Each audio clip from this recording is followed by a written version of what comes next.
The story begins with a girl shouting at the MC, calling him a piece of trash and telling him to hurry up and steal the curse that is on Lord Arthur. Crash, holding his sword, imagines that he is at his limit, but even so, he replies that he will steal it. He extends his hand and activates his magic, which goes toward Lord Arthur. He possesses the power to steal curses. Among the heroes who are fighting against the erosion of the world, he stood out in the blue generation. All the girls run toward the leader, asking him to take a potion. Arthur, after drinking it, looks up and sees the Death Knight in its most powerful form. He questions whether they will really fight a Death Knight with so few people. Knowing that this is impossible, he drops his sword and calls the girls to leave with him. Immediately, the three hug his body, and the MC, seeing this scene, gets up and asks what the bastard thinks he is doing. He replies that he will end that situation at that moment and warns that the world no longer has hope, since only ruins remain. Crash becomes furious and shouts, wanting to know if he is really going to give up even after everything they did to get where they are, since they lost countless friends. He finds it funny that the situation reached this point because the guy was busy with women and probably went crazy. Sigrun shouts for him to shut up and guarantees that Arthur did his best, compared to a piece of trash who only knows how to steal curses, and therefore should not speak about the leader. The MC finds this funny, since being called trash by her is nothing new, and points his finger, questioning how she can say such things to someone who saved their lives. He shouts that no one would have gotten so far without his abilities, and also refreshes everyone's memory, starting with Abella, who is the Red Witch. He points out that she had said she could not use magic if she lost her voice, and that she even kept begging him to steal the curses. He did everything she asked, and even so, the girl attacked him when he went to get painkillers, and both in the past and in the present, the habit of despising people has not changed. The same goes for Mary, who is considered the strongest spear of the Empire. In truth, she is nothing more than an idiot who charges forward without thinking and took on every possible curse and kept begging the MC to remove them. He becomes even more curious as he recounts this, since the princess used to call him a benefactor, someone who sacrificed an eye and is now being called trash. Even during the academy, she kept placing him as part of her Kingdom Starlone faction, and even after all the bullying, Crash never fought back in any way. He does not understand why she should be the blue generation when he made every sacrifice for the good of the kingdom. He finishes by saying that he cleaned up all the mess up to this point and questions whether everything was for nothing. After all, he does not care about the others, but he cannot believe that Arthur, who should be responsible for saving the world, is giving up. He was supposedly going to lead everyone and even stand at the front of the blue generation, and that was the reason the MC chose to stay by his side. Because of that, he does not understand why he is giving up. At that moment, Arthur says that he can finally tell the truth, and once again repeats that the world is already over, and that he will basically redo everything from the beginning. The MC does not understand what the hell he is talking about, and the leader says that this is not the first time he has seen the end of the world, because his ability is regression. Crash is shocked by this, and Arthur explains that in that life he obtained the inherited memory ability and can regress while keeping his memories. Soon, he will be able to regress with his current experiences and will have a chance to prevent the apocalypse. He then finishes by saying that he will restart everything with the girls by his side. The MC does not accept what he is hearing and asks about himself, whether he will not go along. Arthur remains silent for a moment and then bursts into laughter, saying that he wants nothing more than for Crash to get fucked. He is shocked to hear this, and Arthur admits that the Black Hood ability is useful since it can steal any existing curse. However, he does not know why he would regress with someone whose body and mind are already weak and does not know what use he would have. After all, it is much better to take a fresh version of him. Crash does not accept this, since he was nothing more than an object, and the man tells him not to worry, since he will make good use of him in the next regression. The MC tries to process what is happening and feels that deep down, he always knew. When the generation ignored him and he only stood there watching, that was when he discovered that they never saw him as a companion. He screams with all his strength for them to take him, but Arthur only laughs. Then the MC,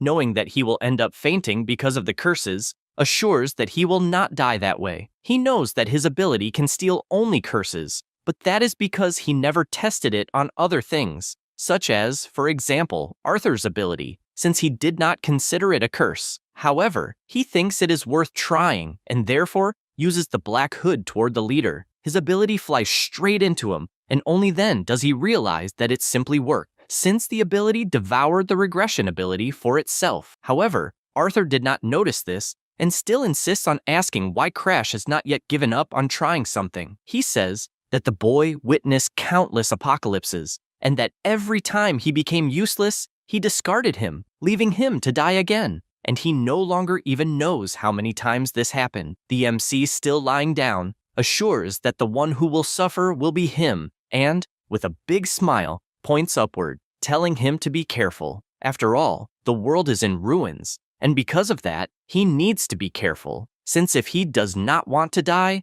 it is better to fight to survive, because the one who will regress will be himself. Sometime later, Crash, who had been asleep, opens his eyes and gets up in shock. He looks around and realizes that it is where he lived when he was a child. This is Crash at 13 years of age. That is because the regression was a success. Now, about the erosion of the world, it was a phenomenon where the world almost literally suffers. Erosion by another dimension. When erosion occurs, environmental changes also appear and, making things even worse, species of erosions invade the world, and among them, there is one that has a humanoid form. These are known as world invaders. Both civilians and soldiers panic, and those who resist the erosion are called the Blue Generation. The MC is one of these people. He has a body capable of sealing curses, and because of that, he entered the Blue Generation. He was also treated only as a curse vassal, and, in the end, was also betrayed by his companions. This was his life until he woke up now in his younger body. He realizes that he is in his room,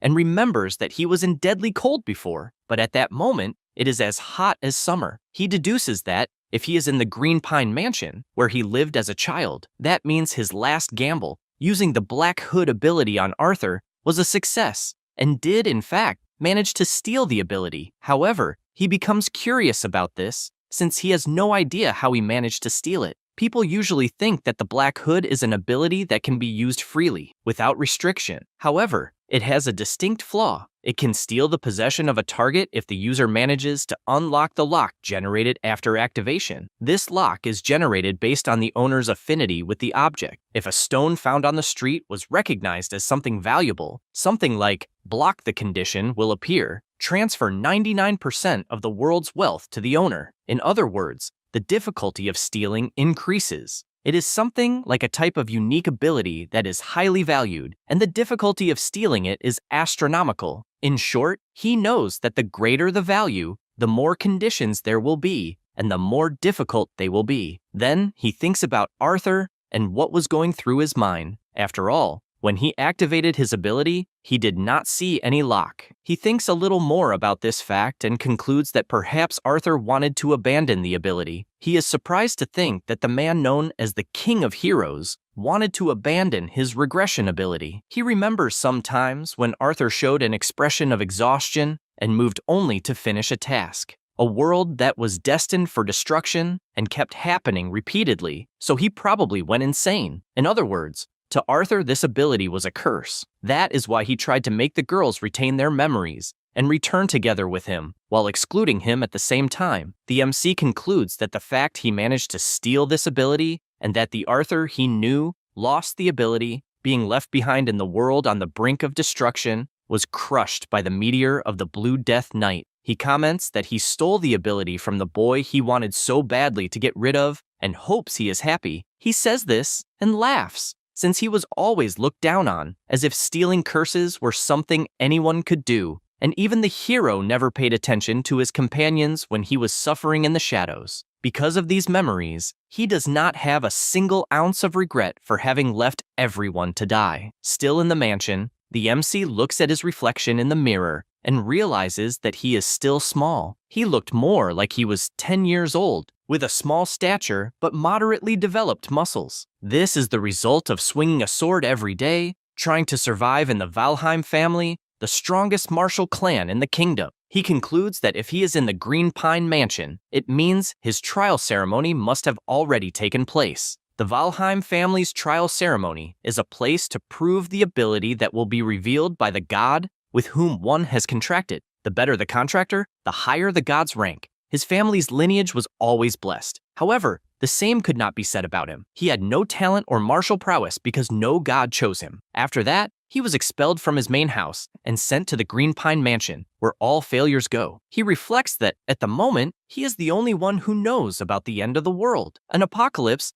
that not even the blue generation will be able to stop. This makes him question whether he will be able to prevent the destruction of that world. He tries not to get discouraged, since he does not know whether he will be able to stop it or not. After all, he has to stop it, because if the world ends, he will go with it. And, excited, he knows he has no other choice. While walking, he is called by the butler. The MC is glad to see that Ariod is still alive. He is the only butler of the mansion. The MC, excited, calls out to the old man and then asks when he will use the poison that his brother gave him to kill him. Those words make the butler break out in a cold sweat. In short, the MC was poisoned when he was 14 years old, and that was his first lesson about betrayal. Still in the regression, there is a girl battling against other warriors. She was relentless. Everyone questioned whether the girl was really 15 years old, since the knights could do nothing against her. This is Charlotte, the MC's older sister, and she holds the title of Sword Saint.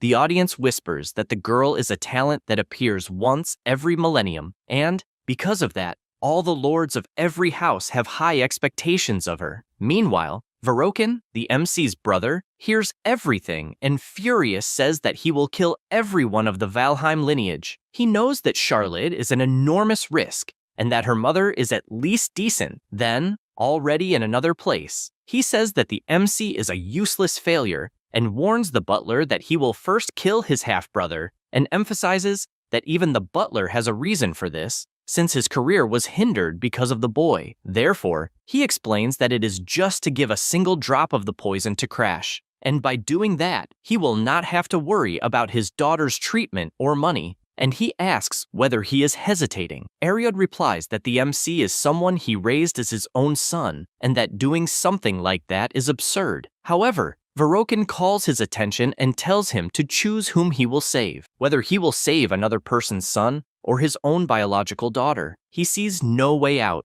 but still answers no. With this outcome, the MC finds himself holding the butler in his arms, vomiting heavily. Basically, on the day Ariod was supposed to kill him, the butler was unable to bear the guilt and therefore ate the poisoned steak and ended up dying in his place. Back in the present, the old man asks what he means by that talk about poison, and Crash tells him not to play dumb. Since even knowing he was going to kill him for the sake of his daughter, it is sad to imagine that he would not know about it. The butler lowers his head while listening to those words, and the MC feels a little awkward, since acting that way will end up leaving the old man with no choices. And so, he says that if he wants to play dumb, he can go right ahead, and if it had not been a mistake from the beginning, he would never have given that order. The butler is surprised, since at first he imagined that the boy would blame himself for having betrayed him or cry in rage, but he wonders whether the young master has changed. He thinks about this while the MC asks him to accompany him. They go to the library, and the old man wonders whether Crash is going to study. However, he simply asks him to cut the wall. Ariod does not understand this request, but the MC merely says that this feat should be easy for the butler of the Valheim family. Ariod answers yes, and,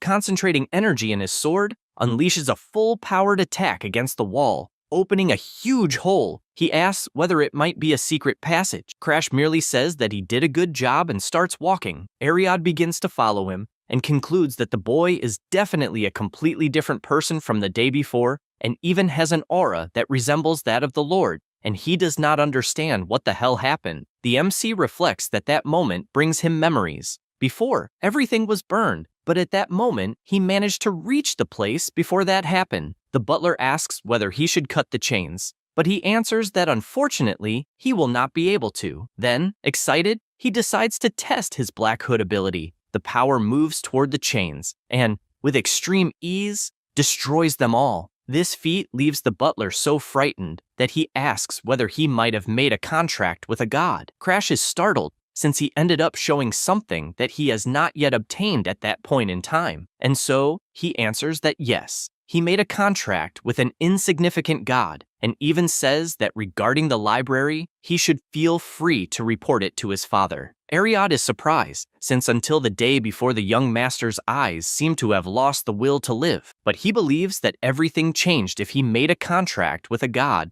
and probably obtained a powerful ability. The butler also knows that the MC has the same lineage as the greatest genius of the Valheim family, and, even if he is not at the same level as her, he will probably display great feats. With that in mind, he draws the MC's attention and says that until he finishes what he has to do, he will not report anything to the head of the family. He hears this and imagines that it is probably the side effect of regression, since he is acting differently than before. A change occurred with Ariod. Basically, the butler who betrayed him will live only in his memory, and he thinks that Arthur must also have suffered from this, and that this is probably the reason for wanting to get rid of this ability. Crash also imagines that if he manages to cure Ariod's daughter's illness, the man will probably swear eternal loyalty. He knows that he needs to increase the number of pawns while he is in that regression. With that in mind, he simply tells the old man to do as he wishes, since deep down, he knows that he can cure his daughter later. After all,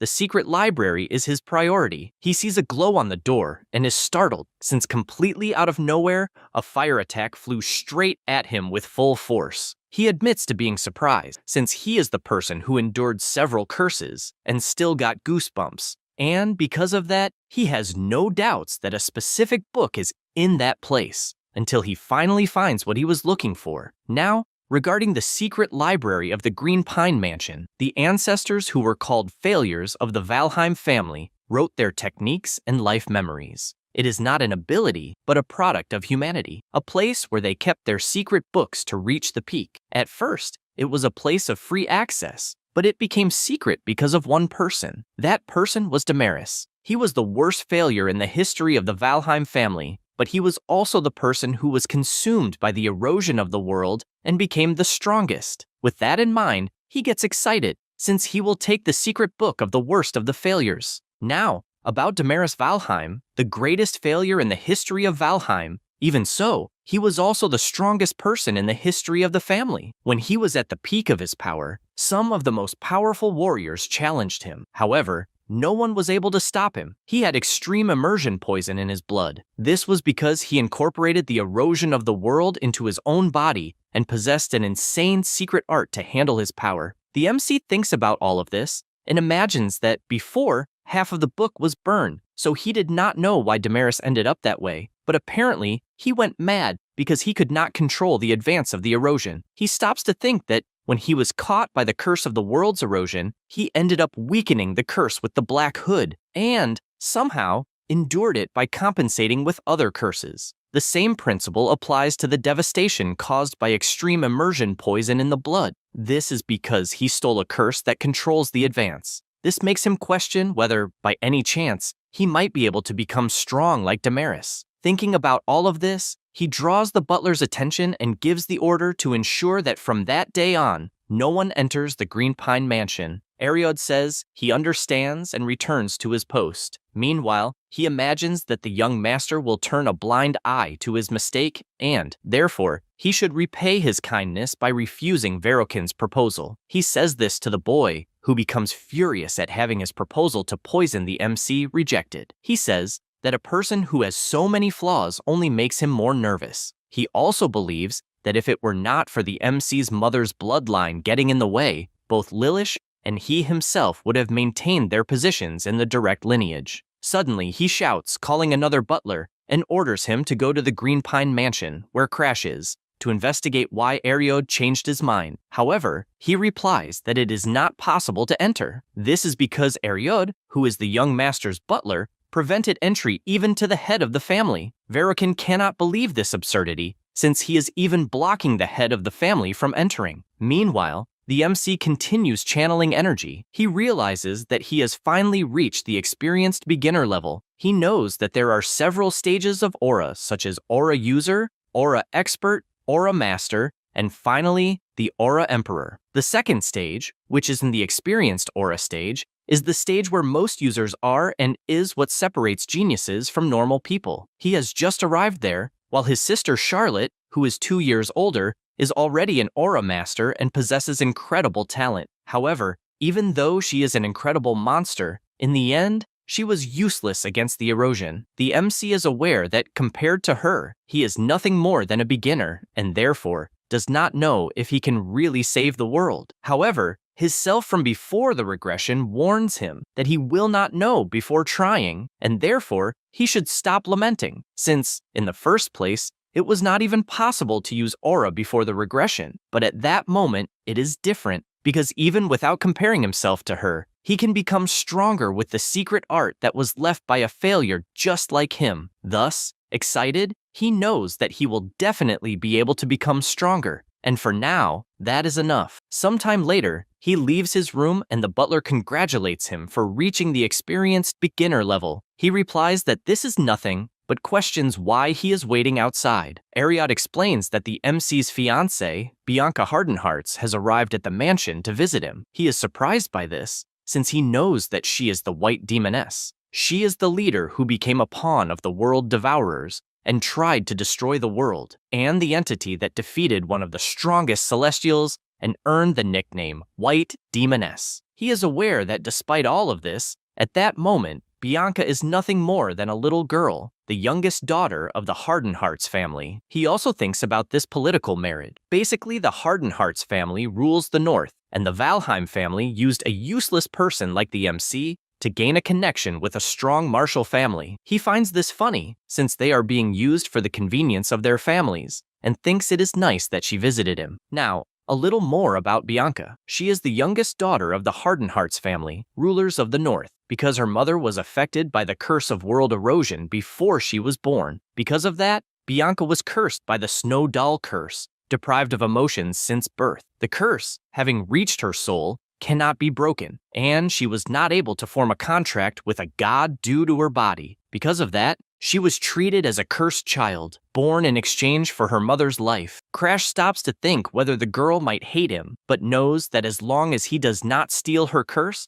everything will be fine. This is because the Snow Doll curse is necessary to control the healing of the extreme immersion poison in the blood. The MC asks the butler to prepare some clothes, and also tells the girl to come in. 5 months ago, Crash, who at the time was not yet the MC, slapped her hand and shouted for her to leave, saying that she was only interested in the power of the Valheim family and therefore should not act as if she were a wife. After the door was closed behind her, she reflects that it is not as if she wanted to be in that place. This is because her father said that the only way for the family to survive depends on the Valheims, and since she is wonderful, she needs to win over the hearts of the younger ones. In a way, the fate of the Hardenhearts family depends solely on her. Bianca reflects that even without emotions, she can distinguish right from wrong. So, if she had not been forced by her family to marry, a filthy-mouthed loser like him would not have had the slightest chance. Basically, she would be the one rejecting him. Back in the present, the MC, a little awkward, says that he cannot believe they served such hot tea to someone with such a sensitive tongue, and that he will talk to the maid later. Bianca remains silent listening to this, and he says that the weather is great and that they should probably walk through the garden, since in the north there should not be many flowers because of the snow. While they walk, Crash orders the butler to bring some macadamia cookies to the garden. Then he says that she probably had a difficult path, and Bianca replies that since they are going to get married, opportunities to get to know each other better are necessary. He says he understands, but feels as if she is talking to a superior rather than to a spouse. She feels that there is something strange. After all, when they met before, he looked at her in a sharp way, but at that moment, it is as if he were a different person. Moreover, what intrigues her the most is that he had never said that he liked macadamia cookies. After they reach the outside, she wastes no time and asks if he is really Crash. Both stare at each other for a moment, and the MC, releasing all his aura, asks if he is really that different from how he was before. She is startled, wondering if that is killing intent, and immediately bows down apologizing, since she spoke without thinking. He feels bad, since his memories of that time are a mess, and he does not even know how he treated her. But of one thing he is certain, that is the only expression Bianca has. It was even the same expression she had when she met her end in the mansion of the frozen sea in the north. The MC decides to change the subject for now, and says that it is not a surprise that she thinks that way, since he has just formed a contract with a god. Bianca then considers that his personality changed after the contract and therefore congratulates him on that achievement. He says that he has a proposal to make, and she considers that the boy went so far as to form a contract with a god and now wants to make a proposal. So she asks if it is one to end the marriage. He immediately answers that it is not, and even says that he does not know why she thought such an absurd thing. Then,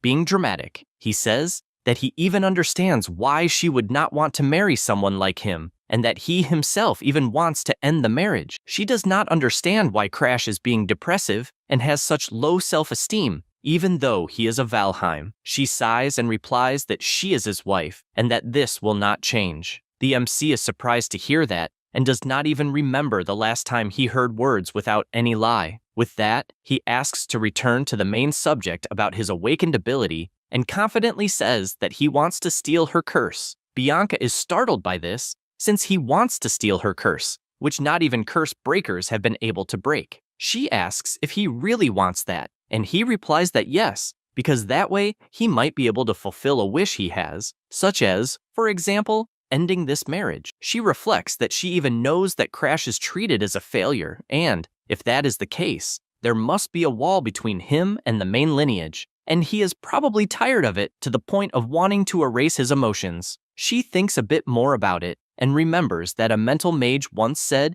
that when a person reaches their maximum mental potential, they become sick at heart and end up succumbing to this illness, possibly even taking their own life, or suddenly becoming kind as if they were another person. The old man continues, saying that it is a very dangerous moment since such behaviors are warning signs of their end, and if you know someone like that, you should stay by their side. After remembering this, she takes his hand and says that everything will be fine since he just needs to control his emotions without relying on the curse. The MC comments that apparently she understood something wrong, and Bianca says that she will see him more often, and even if she asks her father, he might be allowed to live closer, but he shouts, wanting to know what this talk is about, since as far as he knows she hates him and did not even want this marriage. She says that even if that were true, she would not abandon someone in danger. Crash even understands that Bianca is the type who throws herself headfirst into things when she decides to do them, but he feels that there is a misunderstanding. In any case, since he will not receive it in good faith, he uses his Black Hood ability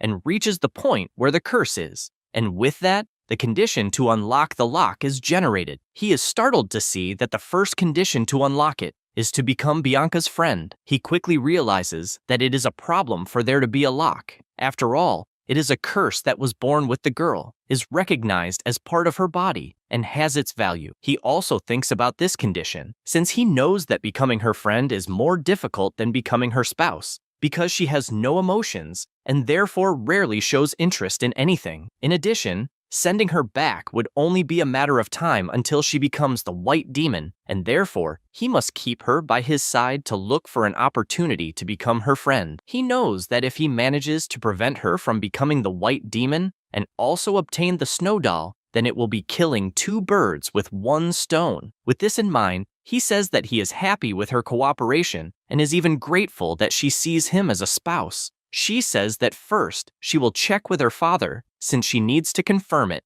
and then leaves. He knows that it will take a month for the girl to return, and that he must read all the secret art books until then. The next day, at the Green Pine Mansion, a carriage arrives, and in it is Bianca, saying that from that day on, she will live in the mansion together with him. The MC despairs, since that means they will live together. Sometime later, he wakes up and sees Bianca sleeping beside him. The MC does not like this at all, since if she is seen with someone like him, people will misunderstand. Soon after, she wakes up, says good morning, and even asks why he is in that place. This angers him, since the one who should be asking that was him. Early in the morning, Crash continues channeling energy to increase his aura until he stops to think that it has already been a few months since he started living with Bianca. He remembers exactly the day she appeared, saying that she would live in the Pinheiro Verde mansion, which was a shock to him, since he did not know she would simply move in. Bianca explains that this is not a problem, since her family gave permission. The MC finds this very strange and even wonders if she was okay living away from her family. After all, When one has no emotions, affection for family also disappears, and perhaps you become indifferent to this kind of feeling. In the end, this was a good opportunity to become her friend. He thinks about all this, since it was summer, and it is almost winter now, so nearly a year has already passed, which means that the opening of Rahern Academy is approaching. This is an academy established by the 4 great kingdoms and the empire working together to train people who can oppose the erosion of the world. Basically, young people between 15 and 20 years old can attend it. Before Crash's regression, that was the academy that produced countless members of the Blue generation who possess stolen abilities. He becomes furious remembering all of this, but sees the bright side, since he knows everyone's weaknesses better than anyone else. So he will be able to steal their abilities easily and is determined to do so as soon as he enters the academy. He will turn 14 next year, so he will have 1 extra year before enrollment and will need to find a way to become stronger until then. However, he is realizing that he has begun to reach the limits of his talent. Basically, with only a single secret stumble, the beginner level at the entrance to specialists is his limit, and he knows that to surpass this wall, he has no choice but to steal Bianca's Snowdoll curse as quickly as possible and learn how to use blood immersion poison. He goes to the door and asks if she was waiting once again. Bianca answers yes, since she cannot leave him alone. The MC does not like this at all, since the girl has been following him everywhere like a little bird since summer, and his only doubt is when she will start seeing him as a friend. At that moment, the butler appears and says that an invitation from the Stellar Sanctuary has arrived. He is surprised by this news, since the Stellar Sanctuary is a festival for miners in the Kingdom of Starlon, held once a year. Most people attend unless it is an exceptional case, and it is excellent for socializing and expanding one's connections. He receives the letter and thanks him for it, while also reflecting that he has been confined to the mansion since his regression, and, because of that, his memories of that time are vague.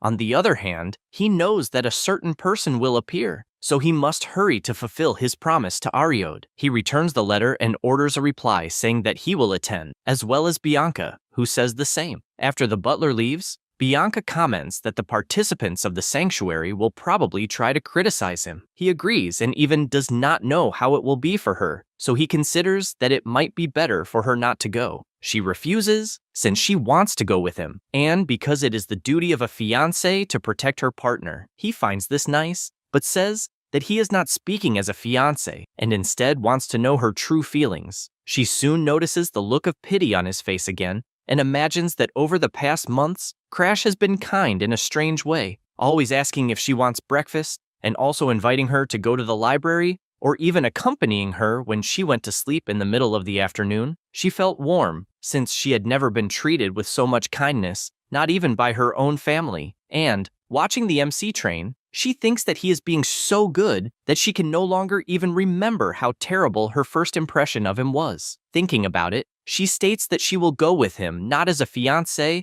but of her own free will. Crash is surprised by this and smiles, since he finally heard what he wanted. By the late afternoon, they go by carriage, and he comments that it is surprising that people rented the most famous tourist spot in the area, and believes they have a lot of money to throw away. The reason nobles are respected in that world is because they can fight against the erosion of the world in place of the commoners. And even so, these people obsessed with parties instead of training are supposedly the future of Starlon. They finally arrive at the sanctuary, and at first glance, he strongly doubts that there are many decent people in that place. Immediately, gossip spreads freely, with people asking if the Crash who arrived is the useless son of the Valheim family. In addition to thinking it is a waste that the cursed daughter of the Conqueror of the North has such beauty, the MC soon realizes that amid so many fake nobles, there are also some true nobles, those who will later join the Blue generation, starting with Balak, the Tiger Man, followed by the elf Amelia, and lastly, the wooden archer Anix.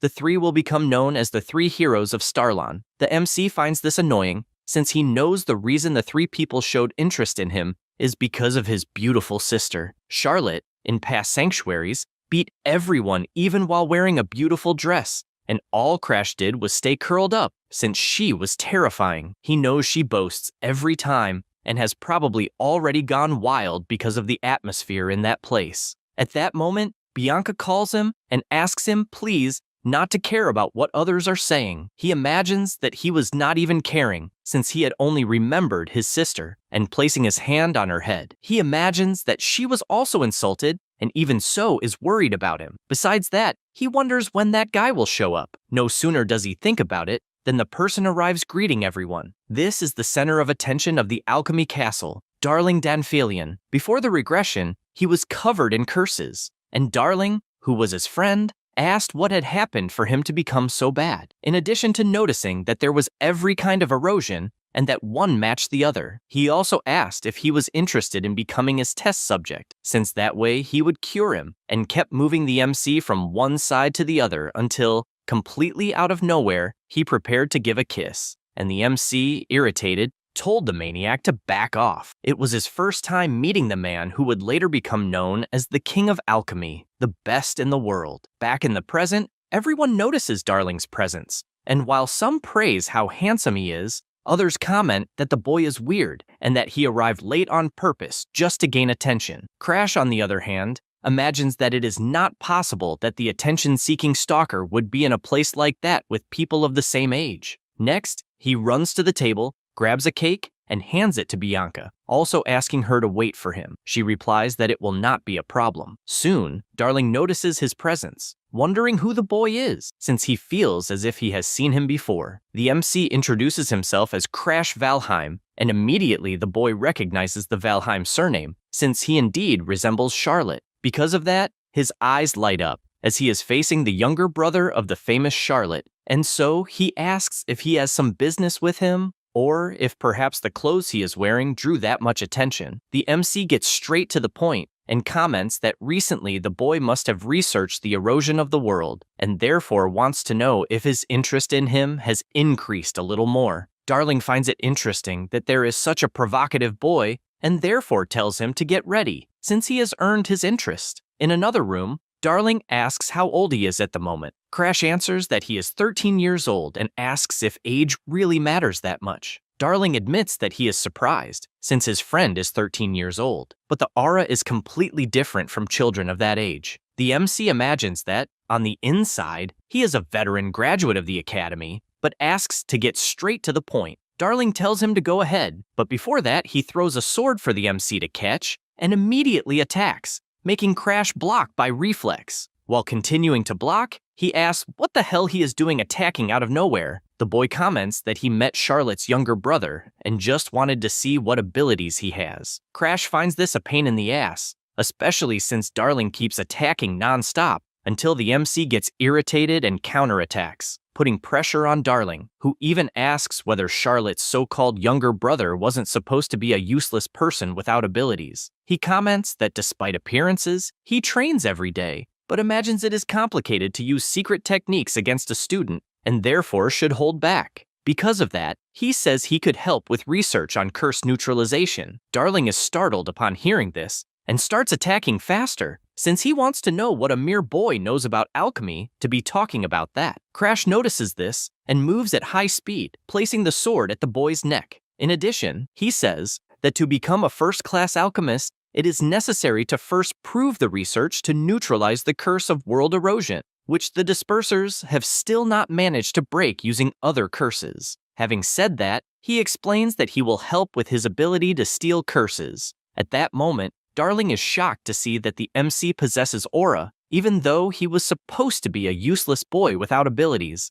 but soon imagines that it is an excellent opportunity if he is telling the truth, since he will be able to simultaneously prove supply and demand and curse neutralization. With that, he asks what he should do in return, suggesting something like becoming lovers. The MC tells him not to talk nonsense, since he will only acquire many curses in the future and just wants him to make a medicine to reduce those curses. The boy says that making medicines is indeed his specialty, and Crash is aware of that, as well as knowing that stealing abilities alone is not enough. After all, even the blue generation that managed to use extraordinary abilities could not prevent the destruction of the Earth. Therefore, a useless person like himself has to use every possible means, whether medicine or anything else. Darling then observes that, as far as he knew, the MC had completely lost his motivation from constantly being compared to his older sister Charlotte. However, that does not seem to be the case when seeing him in person. After all, one is an overwhelming genius,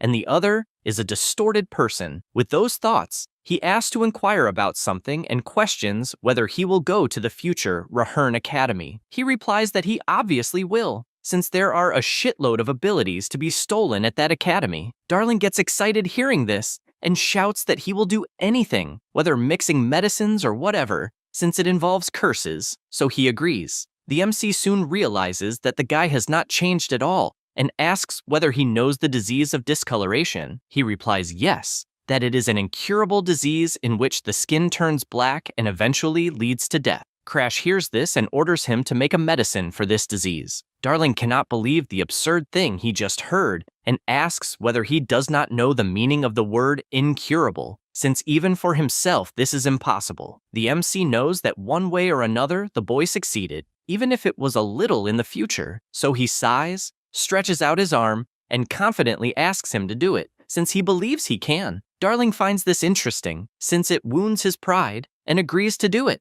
Crash tells him to send the medicine to the Green Pine Mansion as soon as it is ready. Then he comments that he would like to ask something, since he believes the boy likes his sister. Darling gets excited and replies that he loves Charlotte. This makes the MC question why he keeps talking about lovers or saying that he would like to be by his side and things like that. Darling replies that apparently Crash is still a child and cheerfully says that he also likes men, since he plays for both sides. The MC is shocked by this and runs away, telling him to stay away. After moving away a little, he notices that several people are gathered until he sees a boy grabbing Bianca's arm, and, in addition to squeezing hard, she could only say Crash's name. Seeing this, he comes in flying, landing a hard kick to the guy's face that sends him crashing onto a table. Then he asks what the hell the guy thinks he's doing trying to take his fiancée by force. He asks what the hell he was thinking by trying to put his hands on a 12-year-old girl, and questions whether that piece of shit likes that kind of thing. He immediately replies that no, since he was just following orders from Princess Claudia. The MC asks if he's talking about Claudia Stalin, and he answers yes,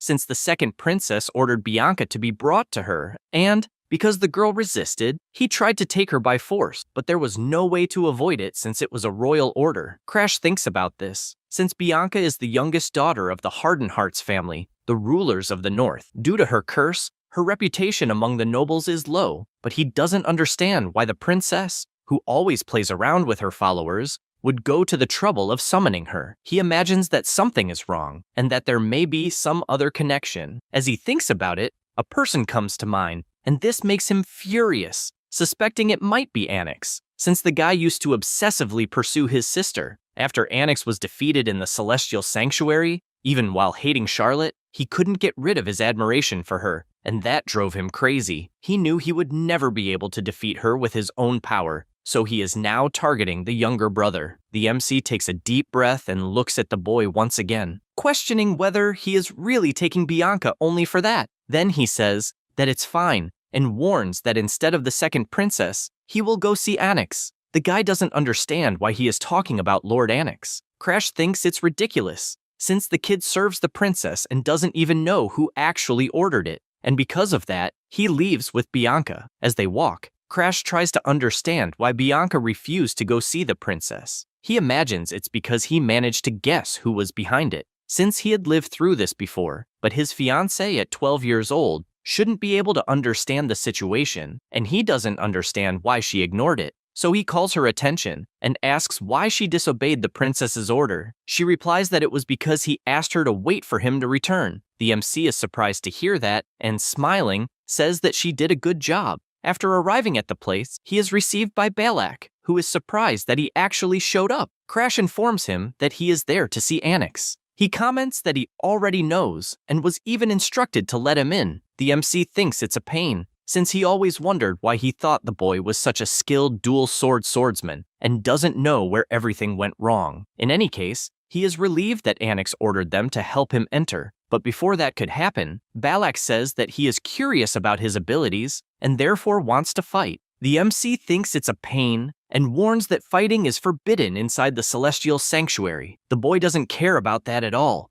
since he fought Charlotte anyway, so fighting him will be easy. This catches Crash's attention, since he learned that the boy lasted even longer against Charlotte than Onyx did. Even though both are specialists, Onyx's level is a bit higher, but his battle sense is so unpredictable that he can't read his next move. He even wants to avoid fighting Balak, but by the look in his eyes, he knows the boy won't give up that easily, so he prepares himself, because without warning, Balak attacks. After dodging, he counterattacks, but the Tigerman also dodges. However, the MC is faster and manages to land a kick. Then he prepares himself and lands his 1-inch punch squarely in the boy's stomach, making him roll on the ground in pain. Crash takes a deep breath, since it's finally over. Balak gets up, calling the MC cruel, and he replies that he was actually challenged, so he didn't do anything wrong. The Tigerman agrees and asks to wait so he can pick up his weapon first. Crash finds that funny and asks if he can even stay on his feet. The boy hears that, but soon starts to black out until he finally collapses unconscious on the ground.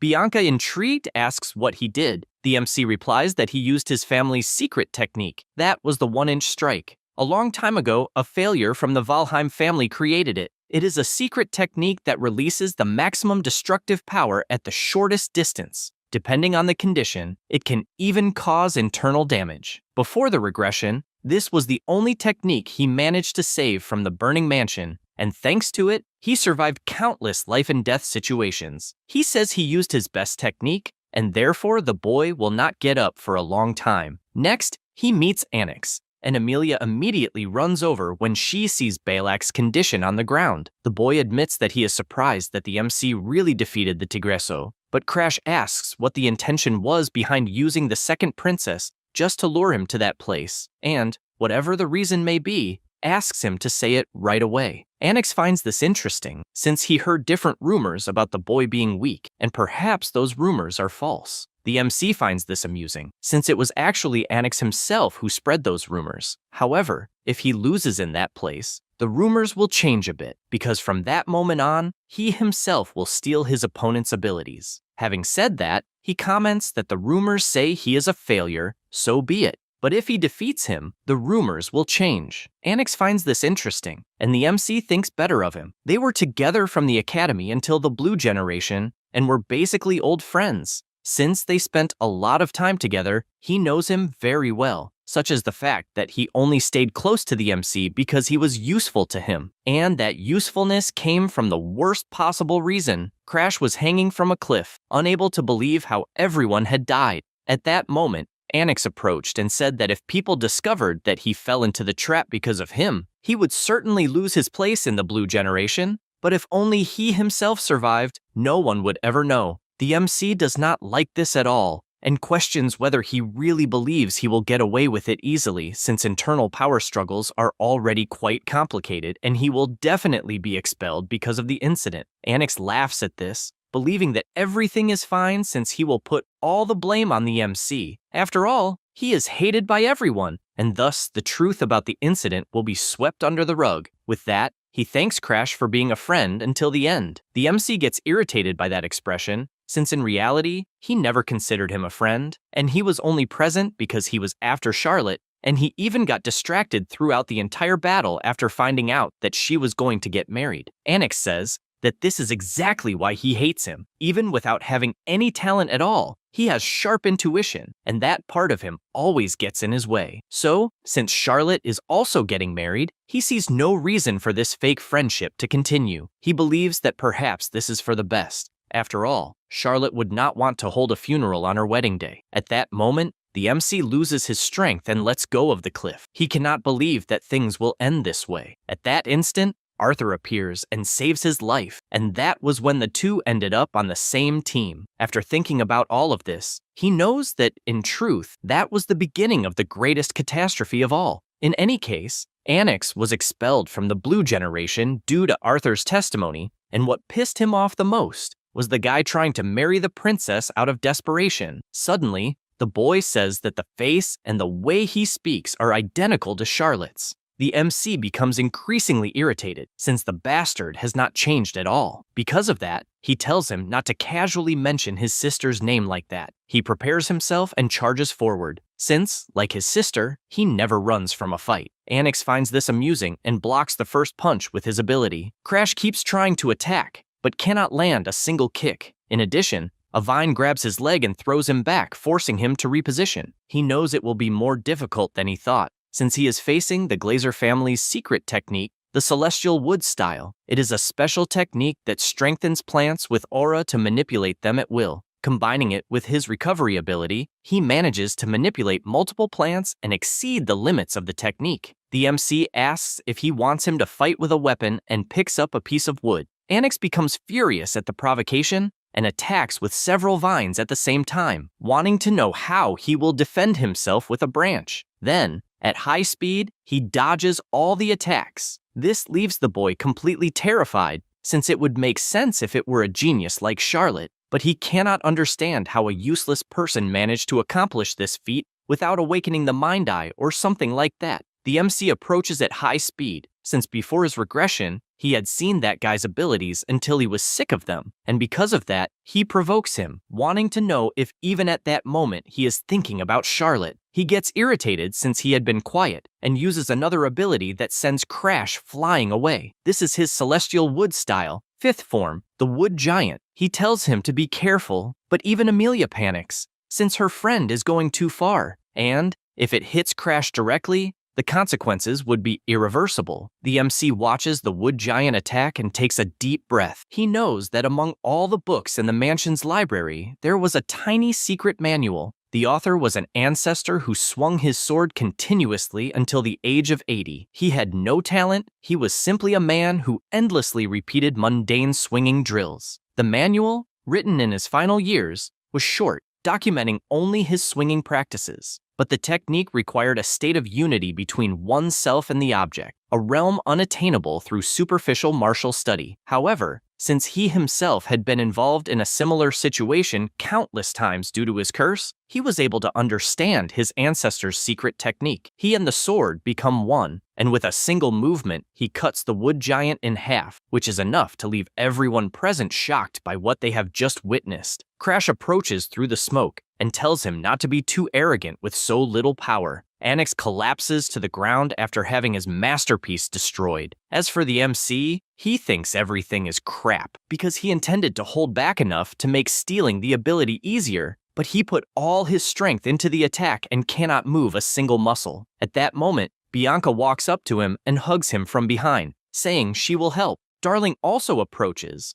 but before that, Bianca hugs him with all her strength, almost crushing the MC in the process. The alchemist says that at this rate Crash will die, and because of that, he picks up the boy and walks out through the hall while everyone present gossips, unable to believe that a useless person truly defeated Anix. Darling is surprised, since the rumors spread faster than she expected, and although she had not planned anything on a large scale, she at least believes that Crash will be a celebrity as soon as he wakes up. Besides that, something else is worrying her, since the expression Anix had left her uneasy, as if it belonged to someone who would do something serious after everything that happened. Because of that, she asks him not to die before helping with the research. After that, a week passes and the MC continues training at full throttle. He feels relieved, since he has completely recovered from the sword damage, and knows that if he had used it continuously to corner him until the end, he would be in a worse situation than Anix. Moreover,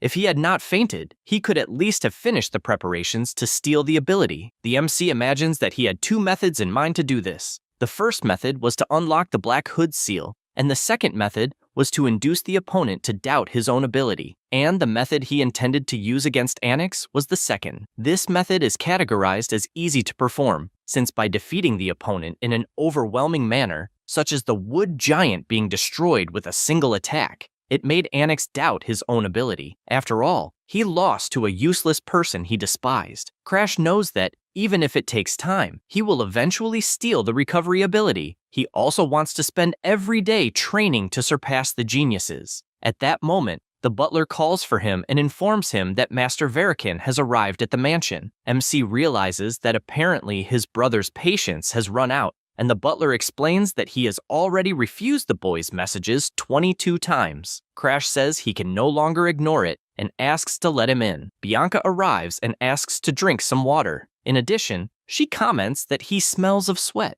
MC explains that it is because residues are expelled when using aura, and that maybe it is because he is used to the smell of erosion, so he does not even notice it. She asks whether he should not take a bath before meeting his brother. He does not care about that at all, since eventually he will end up changing again anyway. She then asks, please, that he not get close, and he is surprised by the girl giving orders to her fiancé and believes that she has really grown. The girl runs off, and he becomes excited, since she is like his little sister, so he cannot help teasing her. He also feels that his acquaintances from before his regression would be looking coldly at him at that moment, like Arthur, questioning whether he is becoming soft, since that way, he will not be able to stop the destruction of the world. MC reflects on that guy, and despite hating to admit it, knows that, except for the final moment, Arthur was a hero who was always on the front lines and never let his guard down. This makes him wonder what the guy is doing at that moment.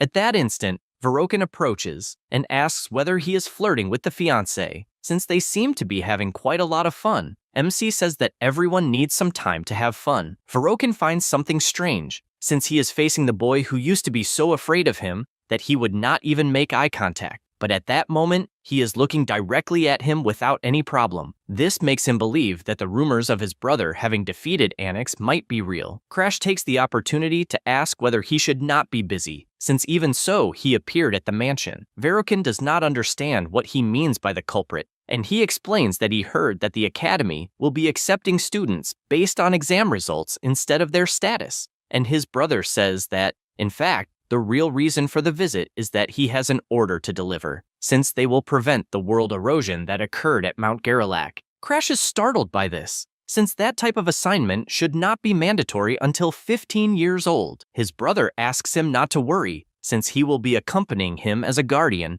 and therefore asks whether his little brother, who supposedly defeated Annex, is not scared stiff. MC becomes irritated by this, and since it is clear that his brother wants to test his strength to keep him under control, even so, he says that he accepts. After all, he is more accustomed to fighting erosion than to a peaceful everyday life, and even knowing that it is a trap, he still has a plan. Bianca asks where he will be going, and he replies that he will be away for a while to deal with an erosion mission, and therefore, she should not follow him. She replies that she will not, and also comments that, logically speaking, sending a 13-year-old child to deal with that type of mission is absurd. MC is surprised by this jab aimed at his brother, and Verokin asks what a cursed princess thinks she is saying. At that moment, MC interrupts, making it clear that Bianca is his fiancée and therefore believes that his dear older brother would not take the words of a child seriously. Both stare at each other, and Verokin simply leaves. Once again, the MC says that she did a good job, but she says that she did nothing. He knows this, since even if she is not aware of it, there is no problem. Bianca asks him not to faint again, and he prepares to go on this new journey.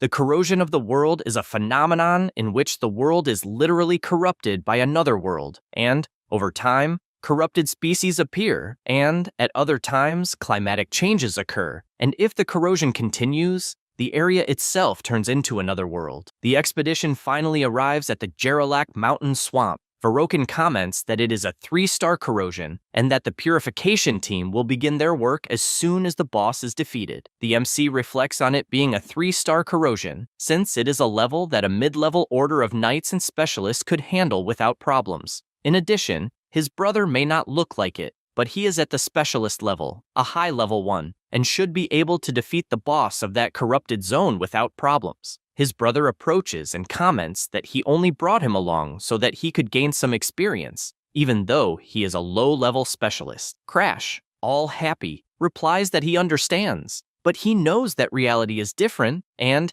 in fact, there is only one reason why he agreed to show up in that place, since he wants to temporarily test a solution for his outburst. The team begins killing the monsters, but they think it is a drag, since the quantity is enormous, and, at that pace, there will be no end. At that moment, the MC warns that that corrupted species has no head but has teeth, and if one is bitten, it will swell, so one must make sure to envelop the entire body with an aura. The soldier is moved by these words and asks if he has, by any chance, already fought in any corrupted world. He replies that he is still very young, and that it would even be strange if he had come close to one. His brother does not understand it very well, since he is certain that the MC is useless. But for a first time, he is extremely calm. He remembers himself, since when he went to a corrupted zone, for the first time he was 15 years old, and his pride was completely shattered. And because of that, he does not understand how someone even younger is allowing himself the luxury of giving advice to the knights, since this is completely different from his own first time. Crash notices that he is being watched and makes a mocking face,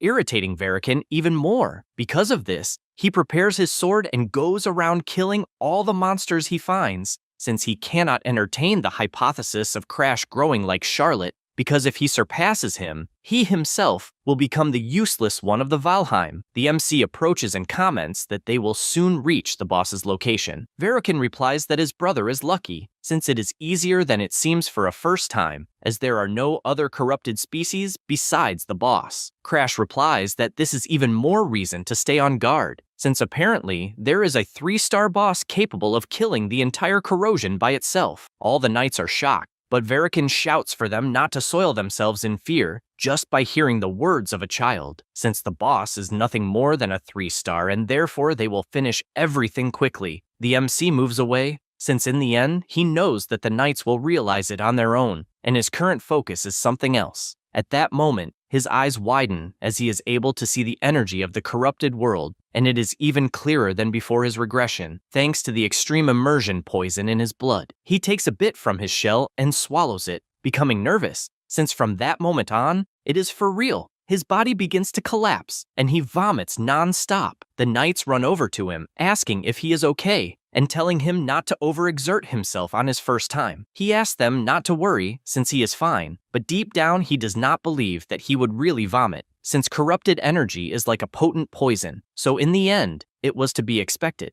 Even so, there is no other choice. After all, it was because of that he mastered the blood immersion poison. First, as the secret manual says, he will try to mix his aura with the energy. The aura circulates endlessly like a great river, absorbs the corrupted energy, and eventually will merge with the great river, creating a new color that cannot be painted over. So this is the after effect of the surge. His eyes open and he begins to pant. Immediately he realizes that he would not have been able to endure it under normal conditions. After some time, he decides that it is time to use the secret technique. After all, after Demolus Valheim, the Seishuken was closed and it was believed to have been erased from history. But one day, a blind ancestor discovered a secret archive. However, due to his blindness, he could not read the archive and had no choice but to close the door to the secret archive. But to prevent someone like him from appearing again, he decided to leave a single secret manual in the archive. A power begins to emerge from his body and grows increasingly intense. That is the sixth sense,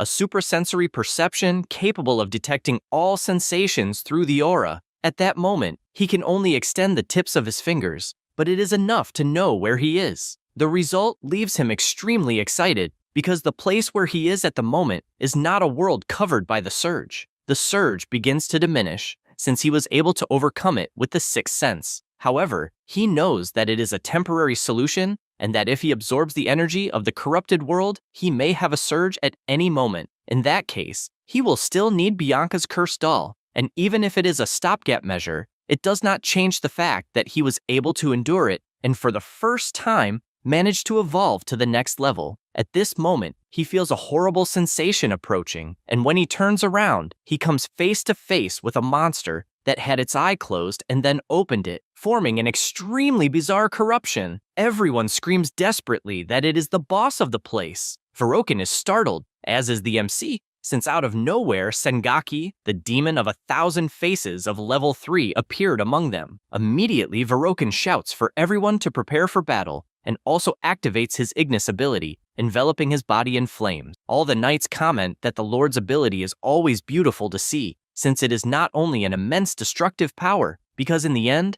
the ability incinerates the target regardless of what it is. The MC, also surprised, thinks about this technique. That was the ability that burned his arm before, since his brother used to torment him to show the difference in their powers. The MC watches him from afar and imagines that before the regression, the guy was a complete madman, but he does not know how he is now. However, he does not care about that, since deep down, he wishes that nothing has changed. The boss begins to defeat them one by one, and a knight shouts that apparently it is a curse that erases the face, since even the seniors are having difficulties against the 8-armed monster. Because of this, he believes that there is no possibility for the apprentices to avoid that curse. He does not stop trembling, since they have reached a point where the only choice is to run. But Verokin appears at full speed and attacks the boss, who begins to burn in flames, with the fire spreading across the entire body. With this opening, he shouts for them not to give up, since he will create an opening. This fills the knights with hope once again, since, as they expected,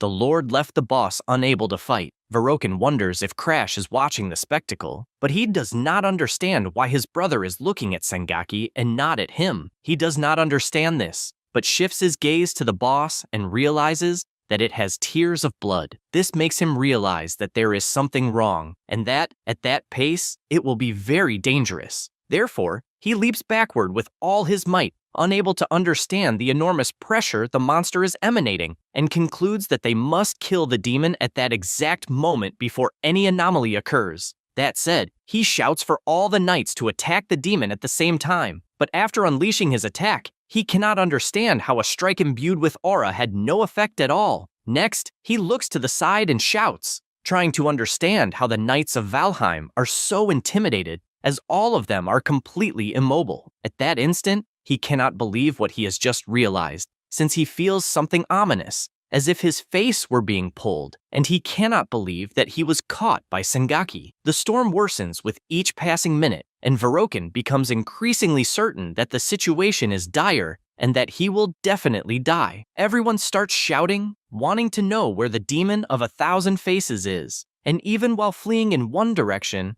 they realize that they cannot see toward the outside, which implies that the world corrosion may be a closed space. This makes Verokin grow even more desperate, since they will not be able to leave unless they defeat the demon. The MC approaches upon seeing his brother's despair, and comments that he actually possesses a secret technique that might help, since it is something his sister Charlotte passed on to him. He explains that the reason he was able to fight Annex at the Stellar Sanctuary is because of this technique. Even someone like Charlotte had special feelings for the siblings born of the same mother, so the girl does possess emotions. Verokin asks if he truly has a secret technique capable of defeating something like Sengaki. He answers yes, and reasons that instead of avoiding his brother only to die lost in that corrupted area, he extends his arm and says that he knows his brother does not trust him, but asks him to trust Charlotte's ability. Verokin stands up and agrees, since their sister is a genius after all, but emphasizes that if it fails, it will be the end for both of them. The MC, excited, asks him not to worry, as he definitely will not fail. Still amid the storm, the MC comments that the demon is approaching and asks whether the Ignis ability is already ready. Verokin replies yes, and Crash stands up to begin. He starts gathering energy, and all that concentration flows into the sword. Verokin simply cannot believe the focus he is witnessing, since the aura around the sword is something so pure that he has never seen in his life. He confesses that he hesitated when Charlotte told him to add the flames of Ignis to her secret technique, and that no matter how much he practiced, he was never able to master that aura, unable to understand how someone useless managed to do so. The MC asks his brother to grant the Ignis ability, and without wasting time, his brother extends his hand and activates his ability on the MC, who becomes completely engulfed in flames. Verokin asks if something is wrong, and Crash warns that in the end, he will not need him to buy time,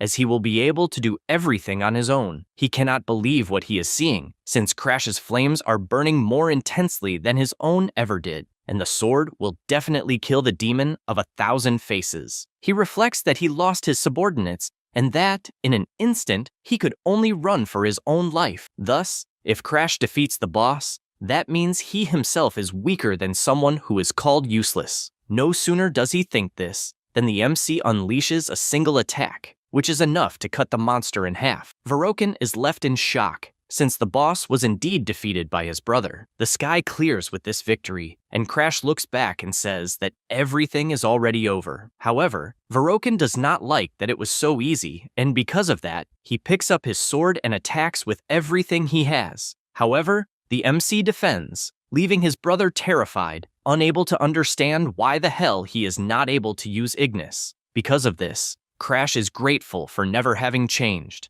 The conditions to unlock Verokin's ability were as follows. First, to give a part of Ignis to an opponent of his own free will, then, to acknowledge that this opponent controls Ignis better than he himself does. Finally, it comes from pride. The MC strikes his brother with a blow, since at the moment Verokin tried to attack, Ignis had gained a new owner. While the boss's body is engulfed in flames, the MC takes a piece of it and tells his brother that he also thought it would be good if they could have gotten along from the beginning. But no matter how hard he tried, it was impossible to have any kind of relationship. Because of this hostility, he throws the piece of the monster into the man's mouth and warns that even though they are brothers, deep down, there was a small spark of hope that he would acknowledge him at least once. Unfortunately, it seems he did not have that choice. Verokin only keeps groaning, and the MC says that he writhed in pain when he was burned by his brother on the arm and on the face. Verokin struggles until he loses his life. The MC looks up and says that, ironically, the weather is nice. Soon after all this, back at Valheim's main house, Verokin's order of knights was wiped out and the corrosion was raised to 5 stars. The corrosion was raised to 5 stars, and they said that a superior class specialist was required to defeat it. At the boy's funeral, they cannot believe that Verokin had to sacrifice himself, since otherwise Crash would not have survived. The enraged butler does not accept that a useless person survived. Meanwhile, the head butler tells him to be careful with what he says, since the boy is Verokin's brother, who sacrificed himself to protect him. At that moment, the MC walks through the door and thinks that apparently everyone believed the testimony, and because of that, there is no need to worry. Thanks to Verokin, he obtained many results from this expedition. He confirmed that he can control the surges that occur with his sixth sense, became more adept at using blood immersion poison, and through Ignis obtained the black flames. Since Ignis is an ability that can set anything ablaze, he tried to apply it to the power of world corrosion and never expected it to have that effect, since the firepower of the black flame definitely exceeded his expectations and can be used as a trump card. Now, his only remaining problem to resolve at the main house is to conduct an investigation into the abnormal phenomena in the world corrosion zones. He imagines that people still do not know the real reason, since in truth, it is the work of a world runner. The runner's main body is submerged in an eternal dream and could only see the real world through its lackeys, the undead. After entering the room, he is greeted by a girl. This is Saphira, a 4th-class investigator of world corrosion. Immediately, he notices a black star on her neck, since he knows what it is. Then he changes his reaction and says that he did not expect to find her so soon. He calls her undead and says that he wants to make a deal, since he will erase her mortality. Saphira smiles and asks if, by any chance, he is the regressor. She becomes excited by this and says that she was looking for something completely different, but apparently fate sent the wrong man. Now, about the Karmasin Immortal, Crimson Garden Augusto. Before the regression, under Arthur's orders, there was an attempt to steal his immortality, but it ended in failure. At the time, Arthur said that the immortal would be completely occupied regenerating only his own body, with no room to command his subordinates. So the reason Crimson had so many lackeys was because her true body could not move due to a curse. Sigrun asks which part is regrettable, since he must have forgotten how many problems they went through, because the guy increased the corruption zone level and therefore tells him not to pretend innocence. Arthur asks them not to argue, since in any case they will resolve the immortal's matter. Then he looks ahead and tells the MC that it is a shame he could not steal immortality. He laughs and says that indeed it is a shame, since even if he were reborn, it still seemed impossible. This is because it was an absolutely impossible condition, as one would need to be stronger than the immortal. Returning to the present, Crash asks what makes her think that he himself is a regressor. She replies that the moment a mere child proposed such a bold deal, it could only mean that he is a regressor. Then, releasing her power, she comments that a mere regressor trapped in the gears of time thinks he can kill someone like her, who transcends time itself, and therefore he should not tell such obvious lies. He raises his hand and replies that it is not a lie. Then he uses his Black Hood ability, since he can even steal her immortality. Saphira imagines that in order to find someone capable of killing her, she kept increasing the world corrosion, and apparently, someone who can steal her curse of immortality has finally appeared before her. and so she asks what the conditions are. He replies that the ability will not be activated unless he becomes stronger than her, and therefore asks her to help him with that. She understands that he is basically asking to become her disciple, but if that means getting rid of the curse, she is willing even to sell her own soul. Then, excited, she states that she will make him the strongest man in the world. He feels the strong pressure of her aura, even though she is not in her true body. After all, Crimson is strong enough to rival Arthur, with even stronger subordinates under her command. He begins to tremble, but knows that he needs to take the power of a corrupt one to prevent world corrosion and the annihilation that lies ahead. An ability is a unique capability that only one person in the world can possess. By this principle, the regression ability returned Arthur to that life, making it impossible for the MC to regress again by his own will. So if his world is destroyed again, even his existence will disappear, and therefore he says that it will be a pleasure to work with Cream. She is surprised to hear that name in particular, and soon realizes that it is Crash. Because of that, she gives him a smack on the head and orders him to call her master. She asks if he does not live in that house, and he replies that he stayed there for a few years and even does not remember the faces of his parents. At that moment, the Valkyrie, by direct order of the lady of the mansion, says that his mother is calling him. He is startled, since his mother has not even shown her face at the Green Pine Mansion, and believes that perhaps she heard the rumors that he suddenly changed and became interested. In addition, the servant says there is one more thing and explains that when the head of the family returns from the Forbidden Domain, he also wished to meet him. The MC is shocked by this, since his father is someone who has reached the realm of a demigod, and perhaps he sensed something about him through the stars. The servant warns that Lady Arya instructed that he remain in the main house until the head's return. However, Crash imagines that Bianca is waiting, and moreover, there is a lot to do, and he has no time to waste in that house. That is why he says that, if necessary, he will return and come back when his father calls again. Or perhaps his father may visit him personally at the Green Pine Mansion. As the day goes by, the MC realizes that he is finally free, and in fact, will not be returning for a long time. Meanwhile, Cream, in her animal form,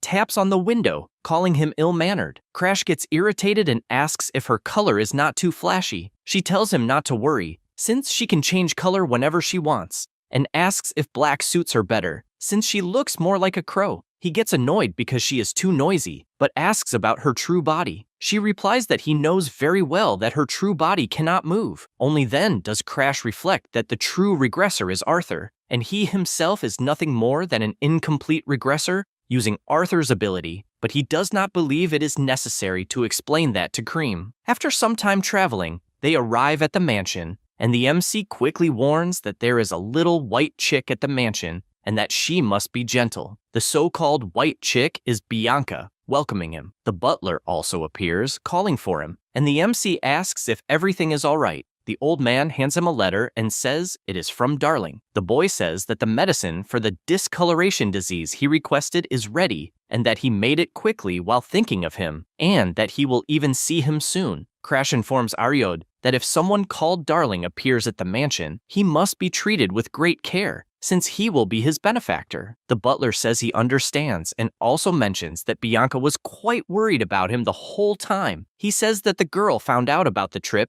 and therefore asked for a carriage to be prepared to follow him. He is surprised to hear this and realizes that he did not check the conditions of Bianca's curse. Because of that, he uses his ability, and a notification says that the first condition is to become her friend, and the unlock is complete. The MC simply cannot believe that the first condition was unlocked without him even noticing. She asks if there is something on her face, and he says no, since he only wanted to introduce a new friend, and says that the crow's name is Cream. Bianca squeezes the animal, since it is soft like a teddy bear. Meanwhile, the MC is still baffled, as he has no idea how he unlocked that seal that required becoming her friend, since normally when someone says an important person, it can mean relatives, children, friends, or lovers. And since he is technically her fiancé, he believes that lover is the closest possibility. He does not understand how it would be possible to become her lover when she has no emotions, since the conditions were not like this before he regressed. And he is also an adult on the inside. Cream says that apparently Bianca liked her, since she would not let go of her at all. In any case, She says that she wants to test Crash's strength since the game is over and they must go to the training area. After doing so, he is left collapsed on the ground after taking such a beating. Cream says that she did not imagine that a regressor would have such mediocre talent. He replies that he already said he is a total failure. She says that at least he crawled back to the past using his experiences and secret techniques, but that effort will be surpassed by a true genius in less than 5 years. Cream gathers energy and warns that what she said only applies if they are talking about pure talent,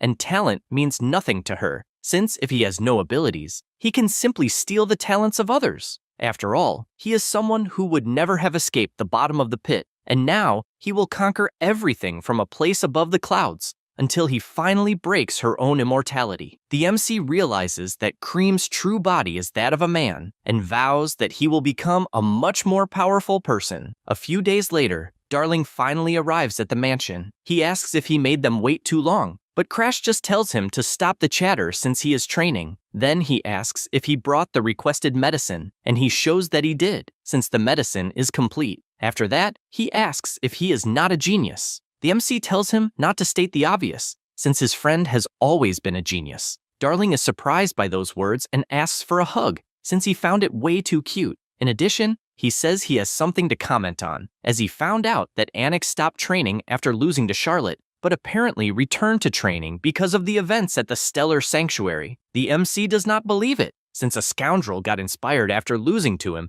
and says he does not care about that at all. At that moment, Cream approaches and says that Starlon had other plans beyond Valheim, and that everything should be fine, since he planned an elixir to strengthen the crappy body the MC has. In addition, he tells them to ask Darling to prepare some of these potions, since a special medicine that increases physical attributes and aura when consumed is excellent. As for elixirs, they are extremely expensive, and some secret manufacturing techniques are passed down through family lineages, just like the elixirs themselves. He finds it annoying how close Darling wants to get, but knows that before the regression, these elixirs would be impossible to obtain, since they are only for selected people. Cream tells them not to worry, since he knows the formula and it is enough to have the alchemist make it. With that instruction, he orders the elixir to be made, and Darling asks why this came up out of nowhere, and whether the news about Annex got him excited. In addition, he asks whether there is money for the materials, since as far as he imagines, the Valheim family will not pay for it. He tells him not to worry, since he will find a way. Inside, he knows he can handle this if he uses the knowledge he acquired before the regression. That said,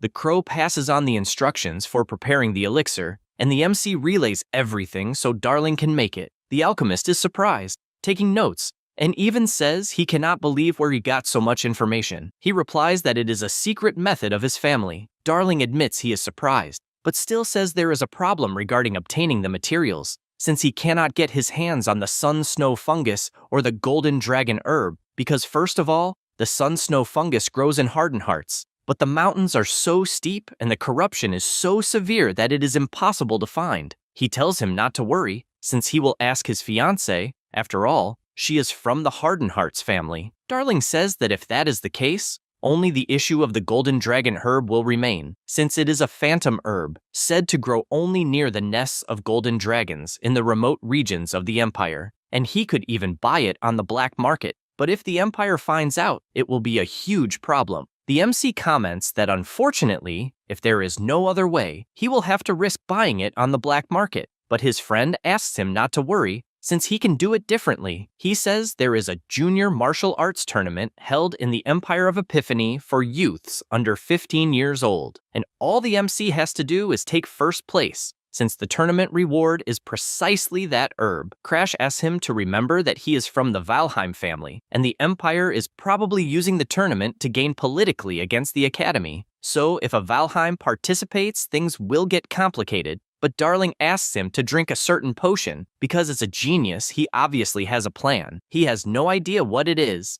but drinks it anyway, only to feel something strange happening to his body until his body turns into a woman's. Darling warns that it is fine to participate if he is a girl. The MC gets irritated and threatens to kill him, since it must be some kind of joke, and the boy just apologizes, saying it was the only solution he found. A few days later, the two continue training, and the crow prepares its attack and launches several black slashes. But the MC, who was concentrating, manages to block them one by one and does so constantly until he is hit by one last strike, and his master orders him to stop there. She explains that the pure blade technique she taught that time is a style that reads the enemy's attacks without retreating. It is a high-level technique to instantly comprehend the movements of his opponent. Then, combined with the natural intuition of the sixth sense he possesses, he will reach a realm of clairvoyance. In addition, she talks about the elixirs, since he can use them to strengthen the body, and his movements will finally keep up with his thoughts, making him even stronger. After all this explanation,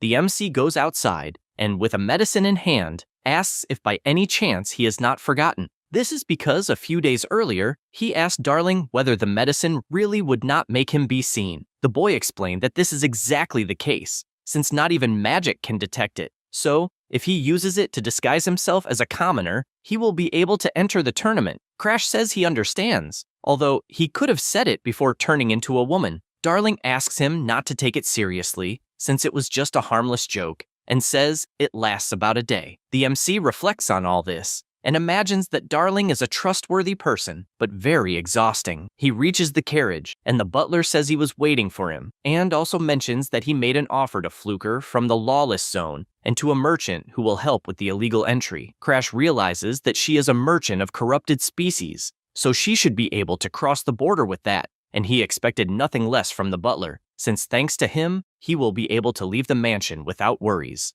Ariad reinforces that this is true and, overflowing with confidence, guarantees that he will not let absolutely anyone enter, even if it is the head of the family. The very next day, after Darling gives the medicine for the discoloration disease, Ariad cannot contain his emotion, thanking for life, for curing his daughter definitively. He can die without remorse. However, the MC says that if he is truly grateful, he must continue living, since he saved his daughter's life, so he should not dare to die until he says otherwise. And he emphasizes that this is probably a small price to pay compared to her life. He cannot hold back so much emotion, and shouts that he will survive no matter what happens. The MC imagines that at this point he can finally stop worrying about Ariad betraying him. The MC walks a little further and thanks Bianca for agreeing to his request. He also says that she stayed at his house for a while and therefore should rest, but she replies no, since as soon as she obtains the solar snow fungus, she will return immediately, and after that, she will be waiting for him at the Green Pine Mansion. He is happy to hear this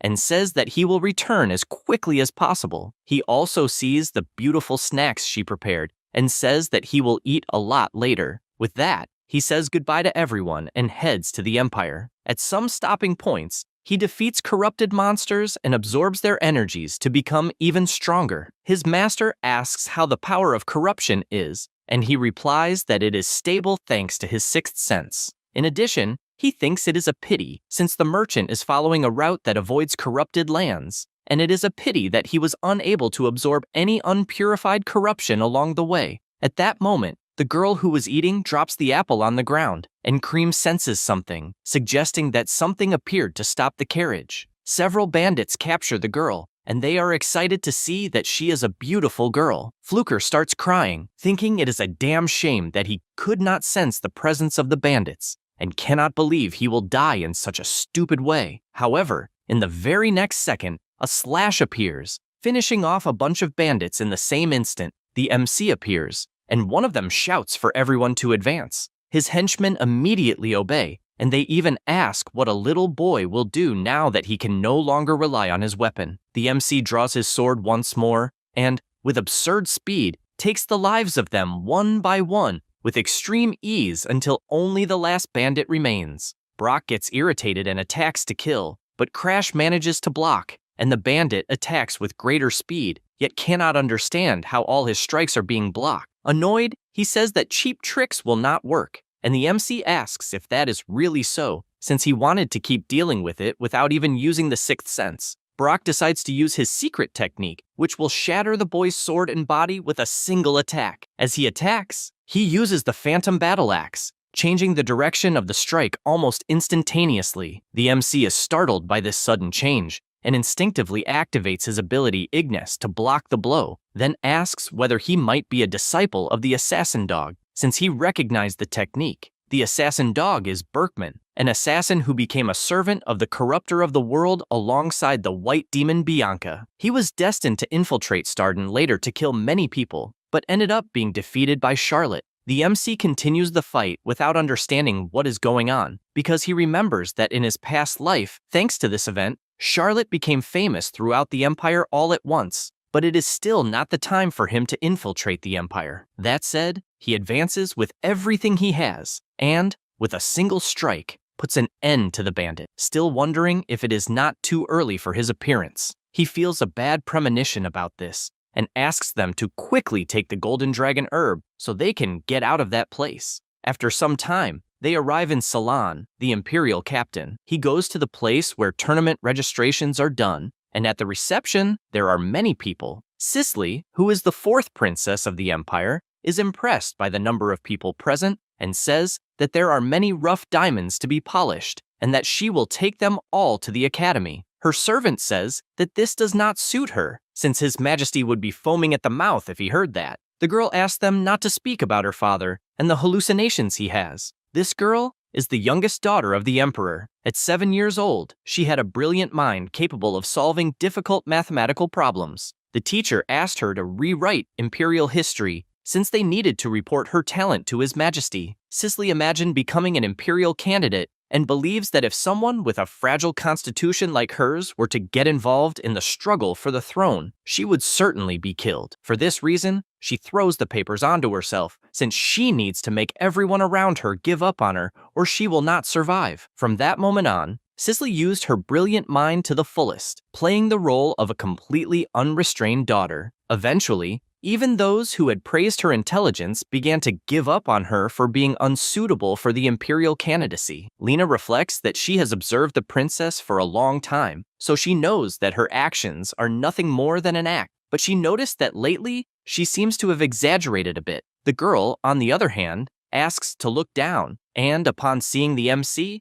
comments that the boy has a dark aura, along with narrow eyes and a pet crow. Cream notices this gaze, and the princess continues analyzing him, since he looks like a villain no matter how one looks at him, and believes that perhaps he is a Valheim, who is the arch-enemy of the Empire. The servant says that he certainly seems suspicious, but she would not believe that someone from the Valheim family would appear there. Cicely tells her not to underestimate her intuition, and jumps from the top of the hall, since she wants to check up close. She starts to run until she feels something strange on her foot, and begins to fall, realizing immediately that it is telekinesis. However, the MC catches her before she falls and calls her a troublesome little girl, telling her to watch where she walks. He says this and continues walking. Cicely finds it even more interesting, since the calm way the boy spoke and his attitude are those of someone who definitely knows who she is. Cream comments that it was very lucky to meet the princess, but Crash disagrees, since he would rather not get involved with her. With everything resolved, he signs up for the tournament and decides it is time to find an inn. However,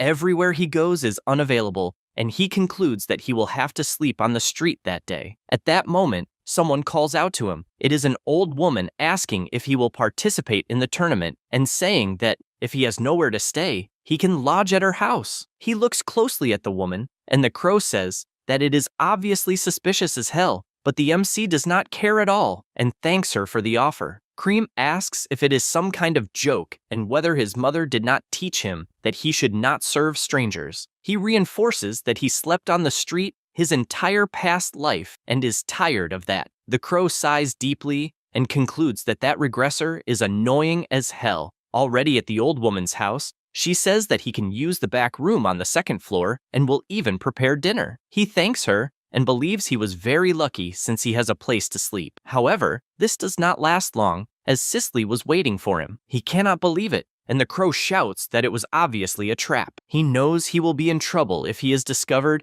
and therefore believes he should just ignore her. However, she approaches and asks why he is ignoring her, since a cute girl is trying to talk, and asks if perhaps he has another type of preference. He gets irritated by this insinuation, remembering Darling's tastes, and replies that she is not his type. since there are many people more beautiful than her in that world. Sisley asks him to name one, but he walks away, since he has no obligation to answer. In any case, she keeps following him, and this irritates him. She continues insisting that they drink together, since she wants to know more about him, but the MC simply refuses because he is not in the mood. This leaves Sisley irritated to the point of saying that he is aware that she is a princess and still acts that way. In addition, she calls him a crad of the kingdom of Starlon. The MC is startled by this, since the girl figured out where he is from just from that brief conversation. He is aware that if he says anything, he could be exposed as a Valheim, and, because of that, says he does not know what she is talking about, and even that a child should finish dinner to go to sleep soon. She gets furious, questioning who he is calling a child. Lena approaches and asks if the boy is really from the Starlin region. The girl confirms and says that even though the language is the same as the Empire, the Starlon region has its own intonation, and the accent is definitely similar to the Empire's, but the essence cannot be changed. The bodyguard is surprised, since such a subtle difference is something only the princess could notice. The girl gets excited, since MC reacted in a way that suggests he knew her, but she has no idea who he is. Lena asks if she should capture him for interrogation, and Sisley shouts, no, since things have finally become interesting, and because of that, asks not to do anything unnecessary. In addition, she asks if anything was discovered about her sister. Lena says yes, since it was as the princess predicted, because the third princess, Sigrun, is a completely different person compared to a year ago. She states that the girl is not normal. The princess finds that expression dangerous and regrets that her bad feeling was right, and, at this rate, the first and second princes will be in danger, as a rain of blood will fall over the imperial palace. The next day, MC is passing the test with ease. It is announced that the preliminaries are over and the 4 winners must withdraw. Everyone is surprised, questioning who the narrow-eyed guy is and whether he is a resident of the underworld. In addition to having a strange body, MC is annoyed since the princess's expression has been bothering him since last night, as the girl can extract some kind of information even in a short conversation. However, he is relieved anyway, since this did not affect the preliminaries. This stage consists of teams of 100 people, and only the 4 best survivors advance to the final. Crash reflects that there were only amateurs, and, obviously, the overwhelming difference in power would not be a problem. At this moment, a guy laughs and comments on the suspicious body and, because of that, asks if MC is, by any chance, from the famous family of assassins, the Night Crows. He reflects on this, since this family is a group of assassins that are not from the Empire. They are feared as the most dangerous force in the underworld, and ended up becoming one of the factors in the fall of the Empire. He is aware that he does not know many details, since he is not from the Empire, but he has never heard of anyone from this family entering the academy, and because of that,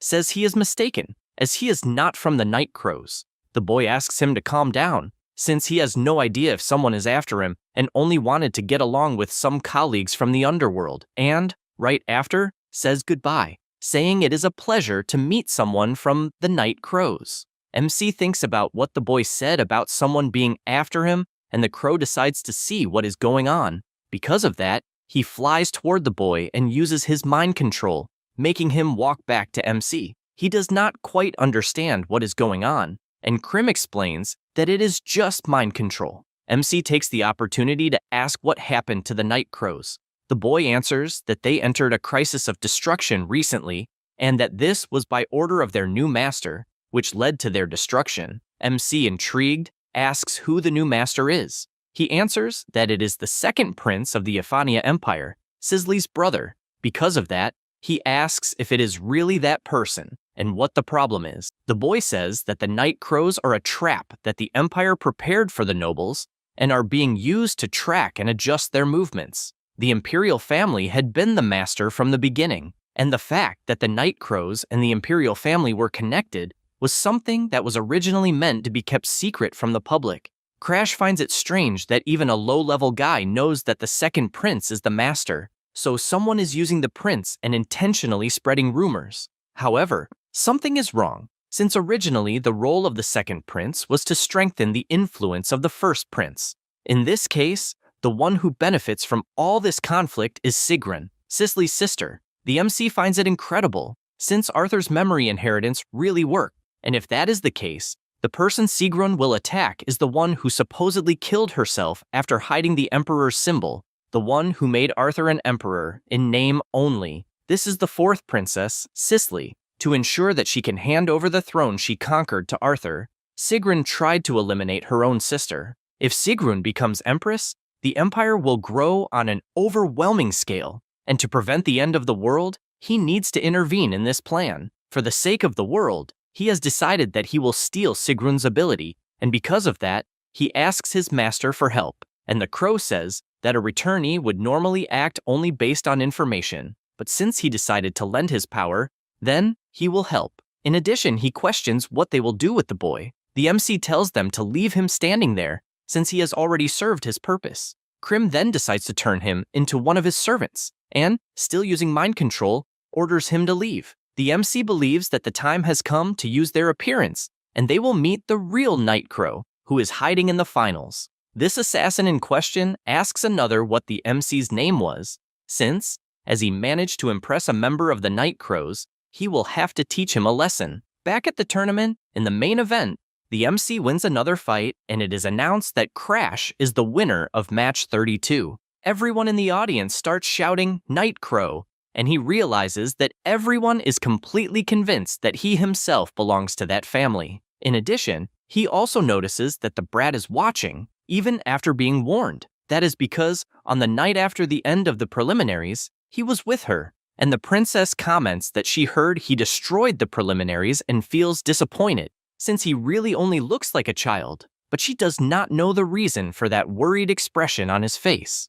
However, she is startled the moment the MC says that she has a strange life. Cicely asks if something happened, and he tells her to just protect herself. She says that the next day will be the main event, so she will not even sleep, and something must have happened while she was not looking, and she has no idea where he got the information.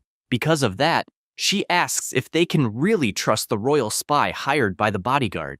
Lena says that, as a precaution, she will check again. The MC looks at her once more and believes that if she appeared in the arena even after being warned, then she realized her sister's terrible plan. With that said, he tells Krim that he wants to see the real Night Crow appear. After returning inside, the assassin appears, asking if it is fun pretending to be a Night Crow. The MC feels that he has seen that before and admits that he did not expect them to appear so soon. The boy draws his daggers and charges forward. Crash begins dodging all the attacks until he grabs his arms. However, a skeleton begins to emerge from the assassin's arm to attack, but it is useless, since with just one kick the MC destroys those bones and also lands a headbutt that breaks the boy's teeth. He warns that it is useless, since forbidden arts that use the power of world corruption do not work on him, and calls him Evil-ask. The assassin cannot believe how his true identity was revealed so easily. MC says that he is aware that Sirgun has his heart in her hands, and therefore asks to make a deal, since with his ability, he will be able to take his heart back, and because of that, wants her to tell everything about the princess's plan. After all, he already knows that the corruptor known as Night Crow is the necromancer Evil-ask.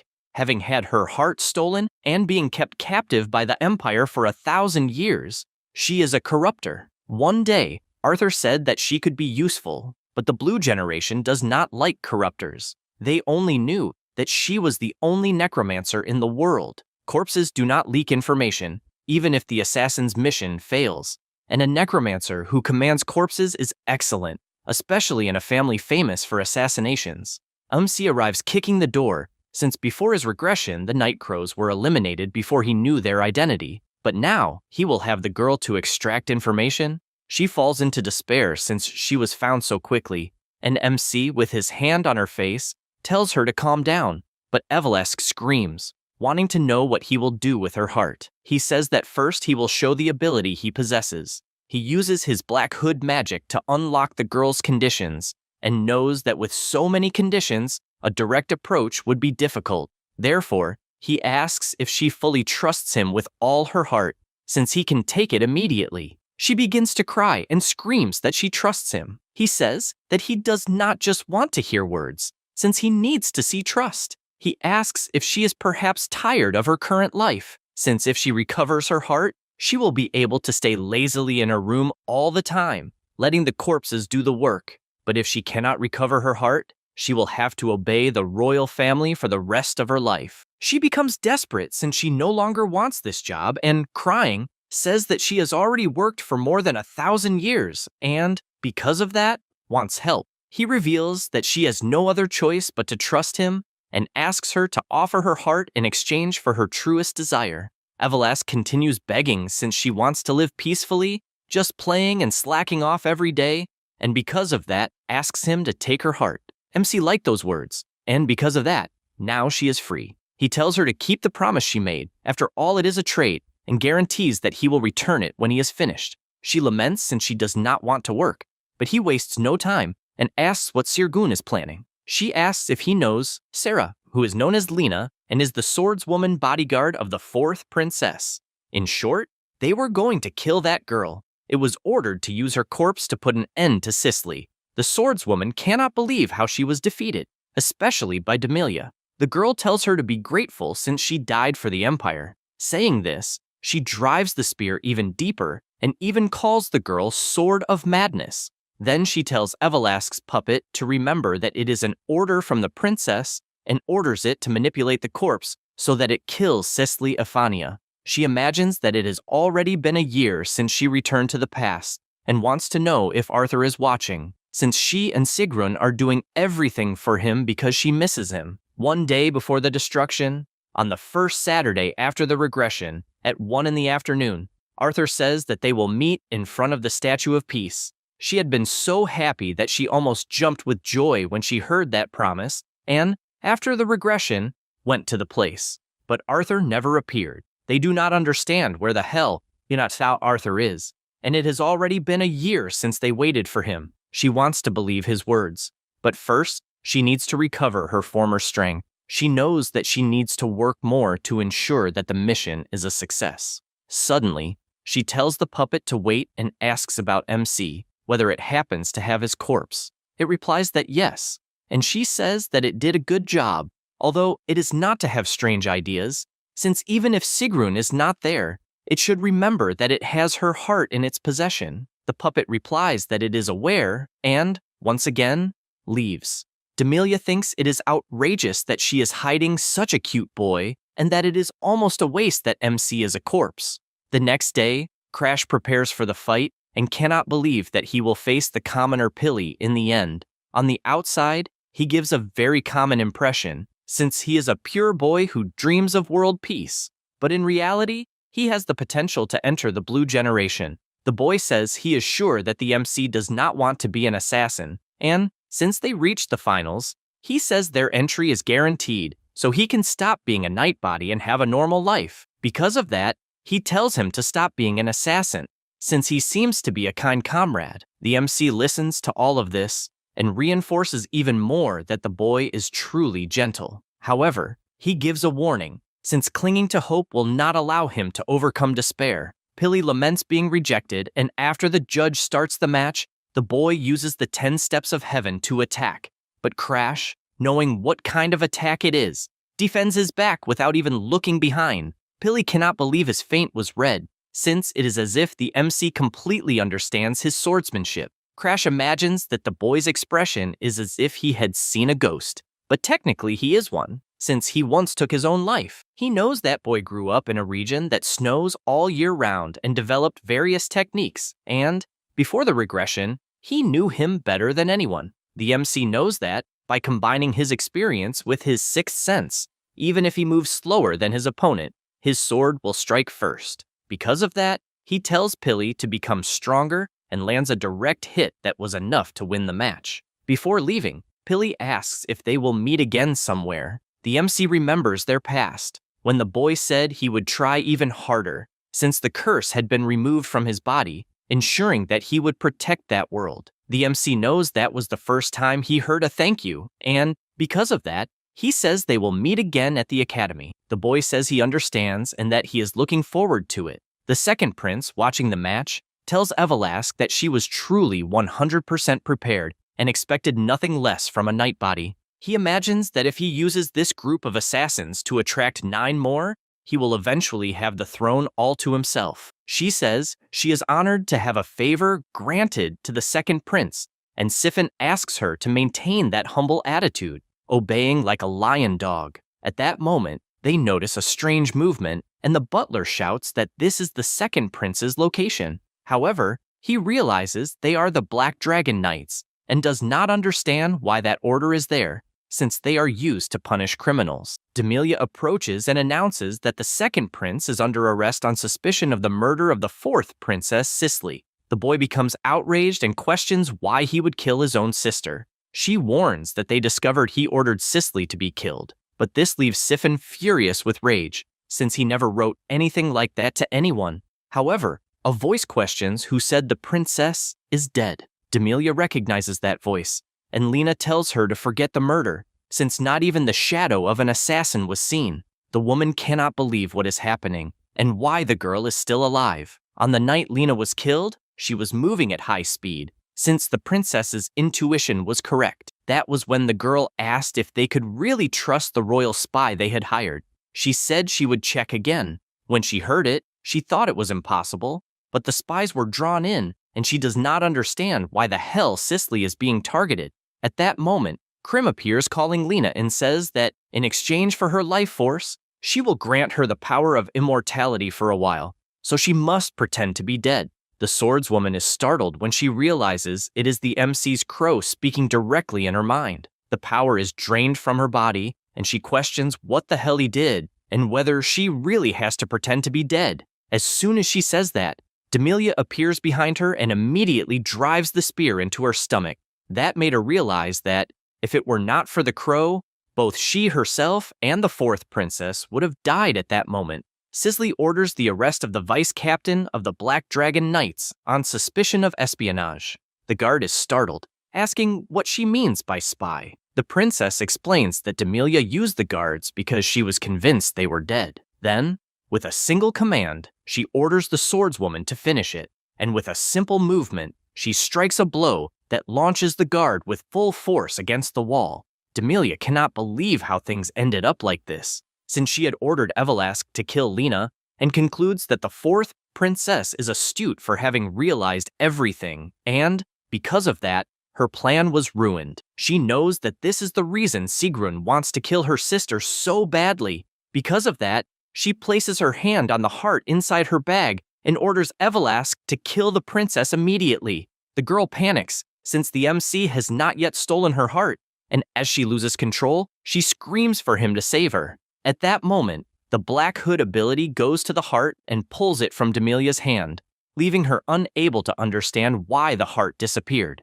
She becomes enraged since she failed to kill the fourth princess, failed to capture the second prince, and even lost Evelask's heart, and cannot believe it was all for nothing. Only then does she come up with an idea, since she needs to kill the princess on her own, and will take advantage of everyone being distracted by Evelask's puppets. She prepares herself and advances with her absolute speed, telling Cicely to die at once. However, Crash steps in front, blocking the attack, and even the swordswoman is surprised to see who it is.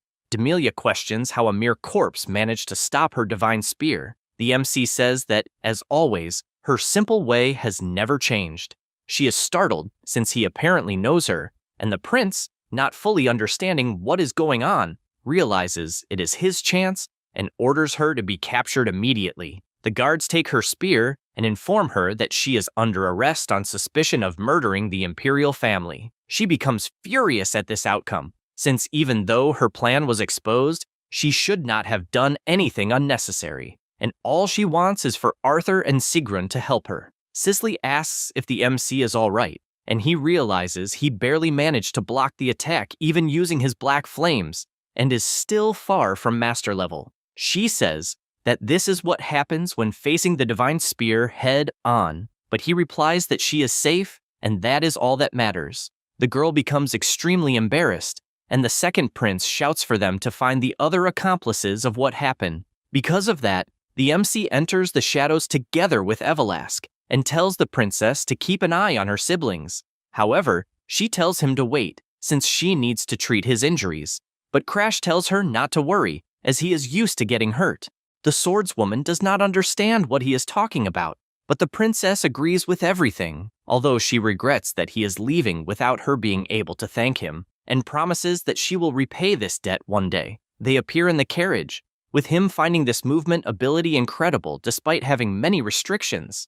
Evelask laments, since she can only teleport living people over short distances, and hands over the golden dragon herb that he had requested. He fulfills his part and hands over the heart, since with that they are even. She was sure that he would make her work forever like the corruptors were, and he does not understand why he would be one. She, in fact, is doubtful, since from what she saw, he used the power of corruption when he stopped Amelia's attack. He understands what is happening, since in her view, the black flames are the power of corruption, and that is why she believed in him the whole time. At that moment, the crow apologizes for interrupting the conversation, but says that he received a message from a subordinate, and apparently, something happened to his fiancée. He asks what that means, and the crow says that he just received a message saying that a bastard known as the assassin dog invaded the mountains, and Bianca appeared at that moment. The MC realizes that this was the bad premonition he had when he encountered the assassin dog's disciple, and knows that the situation is terrible. For that reason, he warns that they are heading immediately to Hardenhearts. Evelask becomes intrigued, since he is a corruptor who has a fiancé, and, from what she has heard, he is the youngest son of the Valheim family who was engaged to someone from the Hardenhearts. The MC comes clean and reveals that he is not a corruptor and, undoing his disguise, reveals that his real name is Crash, and that he is the youngest son of the Valheim family. The girl is so shocked that she lets go of his heart and shouts that this is insane, since the boy she knew had always been someone from the Valheim family in secret. Meanwhile, in the territory of the Hardenhearts, Jenica cries, since if she had been honest, Bianca would never have climbed the mountains. Krim's subordinate asks why Bianca suddenly decided to climb the mountain. She explains that the girl couldn't find any in the market and didn't know she would be foolish enough to go alone. A few days earlier, Jenica had made it clear that she would get what that useless Valheim wanted, and because of that, her sister could return home.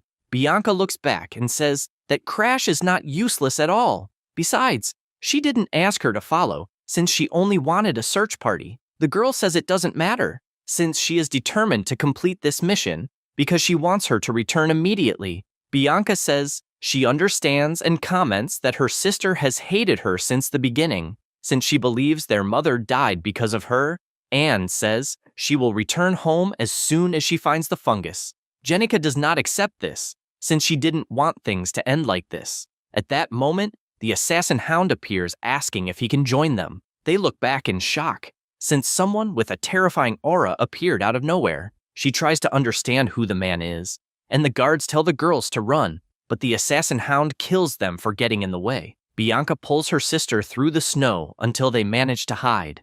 Jenica asks what is wrong with that guy, but all her sister says is that she promised Crash that she would definitely bring back the solar snowfire. Her sister says she is tired of hearing about his fiancé and that she doesn't want to die in that place, and says she has an idea, since they are equipped with a movement artifact and might be able to delay him if they reach the glacial cliff. The hound realizes they were clever, even though he sees no difference. At the cliff, Jenica apologizes, saying it is her fault, but Bianca points forward, saying they must jump onto the rock ahead.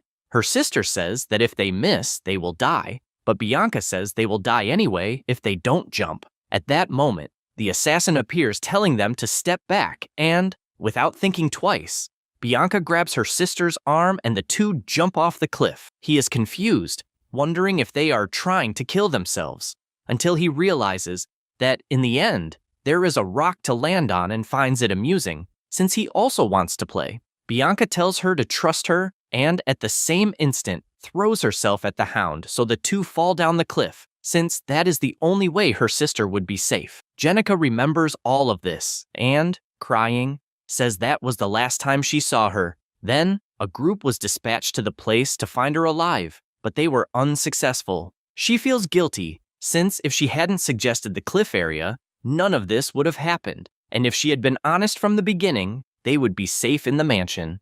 The boy says he is sure that Bianca is safe somewhere. She tells him to stop saying nonsense, since a week has passed, and even if she managed to escape the assassin, Bianca spends all her time reading books, and there would be no way to survive in the deep mountains. The girl is actually sleeping, and in her dreams, all she wants is to see Crash. She wakes up and realizes she fell asleep again. She reflects that she survived for days with only nuts and the heat from the solar snow fungus, and at least her legs are fine. After falling off the cliff with the assassin, she kept climbing to higher places to send a request for help. Eventually, she reached a place where solar snow fungi grow in abundance. She picks up these fungi with her hand, since, as the name suggests, they emit natural heat. Being in a cave about to collapse, she managed to stay warm. She used a survival book as a guide and managed to treat her injuries. But between the cold, the injuries, and the lack of nutrition, her stamina reached its limit. She does not know if she will be able to hold on much longer, since she keeps falling asleep, and it is a pity, since she had promised Crash that she would deliver the fungi to him. The assassin feels relieved to finally find her, and says that her path ends in that place. She crouches down since she saw a nut, and at that moment an axe flies toward her and causes a massive explosion that throws the girl away. At that moment, the assassin dog approaches, calling her weird since her expression did not change at all, and admits that he did not expect the fiancée of someone from Valheim to be so troublesome, and that if she had behaved like a hostage, she might have returned home intact. He takes her hair ornament since he will be able to earn good money, and all Bianca can think about is that she wants to return to the Green Pine Mansion with the MC, reading books while he trains. Maybe the days she spent with him left some emotions behind, and for someone who has no emotions, she knows how valuable that is, and if she had realized how comfortable and fun it was, she would have enjoyed it more. So once again, she calls for the MC, and at that moment, he appears punching the assassin in the stomach, sending him flying backward while questioning who the hell arrived. Crash, holding Bianca in his arms, says she did very well and asks to leave the rest to him. The girl feels relieved to see him and faints. The MC tells Krim to take care of her, and the crow warns that he will not be able to intervene, since his servants are not strong enough to fight, and Evelask is still afraid of the guy. He says that is not a problem, since the necromancer teleported him to the place, and that was already a great help. Krim says that last time he escaped by luck, but states that unfortunately the assassin dog is stronger than him, and therefore asks if he is sure he can win. The MC replies that it does not matter how strong the guy is, since in the end, he will win. Bergman asks who he is and why he is intervening. Crash tells him to give it back, but the guy does not understand what, until he takes the ornament back since it belongs to his fiancée. Immediately, the assassin dog advances since he is facing the famous brat from Valheim, and soon the MC realizes how fast the guy is, since he can barely keep up with him using his sixth sense. Bergman says that if he takes both of them as hostages, the price will increase tenfold. Both begin to exchange blows, and the MC is increasingly pressured. The dog wants to see how long he will be able to block the attacks, until he lands a direct hit on the sword that sends it flying away. Then he approaches since the game is over, but finds it strange since Crash disappeared and he cannot sense him anywhere. The MC appears behind the opponent and lands a close-range strike strong enough to crack some of the guy's ribs. However, the MC picks up his sword again since he needs an even stronger blow, and so he advances with his Ignis ability. The guy does not understand what the hell is happening and activates his Ghost Link, which puts the MC into a kind of illusion. The dog takes the opportunity to approach and asks if he believes he will be able to endure this. And since the search party will arrive at any moment, he decides to deliver the final blow to end it all. The MC knows that this is a secret technique that manipulates the sense of aura through sound. Before his regression, he would have been defeated in an instant, but he has already overcome this many times, and his hypersensory perception through the flow of mana can activate the mind's eye. He is aware that he cannot show all his cards. Meanwhile, Bergman wonders if it was a bluff, since when the MC blocked his axe, he showed a movement that was far from normal, and he does not know how long the phantom bond of such a dangerous power will last. And he was right, because out of nowhere, the MC breaks free, and the dog laughs. as he was sure he was not an ordinary prey. He realizes he will have to be more careful when approaching, but finds it strange since Crash is not reacting to his provocations. This makes him consider that his ability is finally taking effect, and so he activates the Phantom Axe, as he must continue attacking until he tires and wants to see how long he will endure this endless illusion. The MC blocks as best as he can, even with some attacks passing through his defense, and Krim becomes worried since at this rate, Crash will really die. Evelask asks if it is really fine to let him die in a place like that and wonders if she should help him, but she is aware that if she defeats Bergman, it will be extremely problematic, since his master, the Mad Dog, will hunt her down for revenge. She watches the course of the battle and decides that despite her hesitation, she must repay her debt and cannot abandon her benefactor. However, the crow throws her away, telling her not to interfere, since it was the MC himself who chose to deal with the situation alone. Because of this, he asks her to trust the man who restored her heart, since he has the mental strength to carry the fight to the end. Evelask says that is fine, but warns that if Crash dies, she will resurrect his corpse. The MC realizes he is at his limit and has been reading the assassin dog's attacks using his mind's eye, but his aura is exhausted. So, from that moment on, he needs to trust his instincts. However, the axe that hits was an illusion, and the assassin dog appears from above attacking, ensuring that this will be his end. The MC panics, as his situation has worsened too much. But he learned the truth about his limits a long time ago. He was a weak boy who had no talent, and unlike geniuses, it was impossible to grow stronger in the face of an opponent with overwhelming strength. He knows that because of this, he has been hiding his fangs until now and activates his forced rupture, blazing erosion. Using Ignis's flames to convert the energy of world corruption, he surpasses the strength and limits of human flesh. In his current state, he can only maintain this ability for exactly 3 seconds, and filled with rage, he declares that he will finish this before that.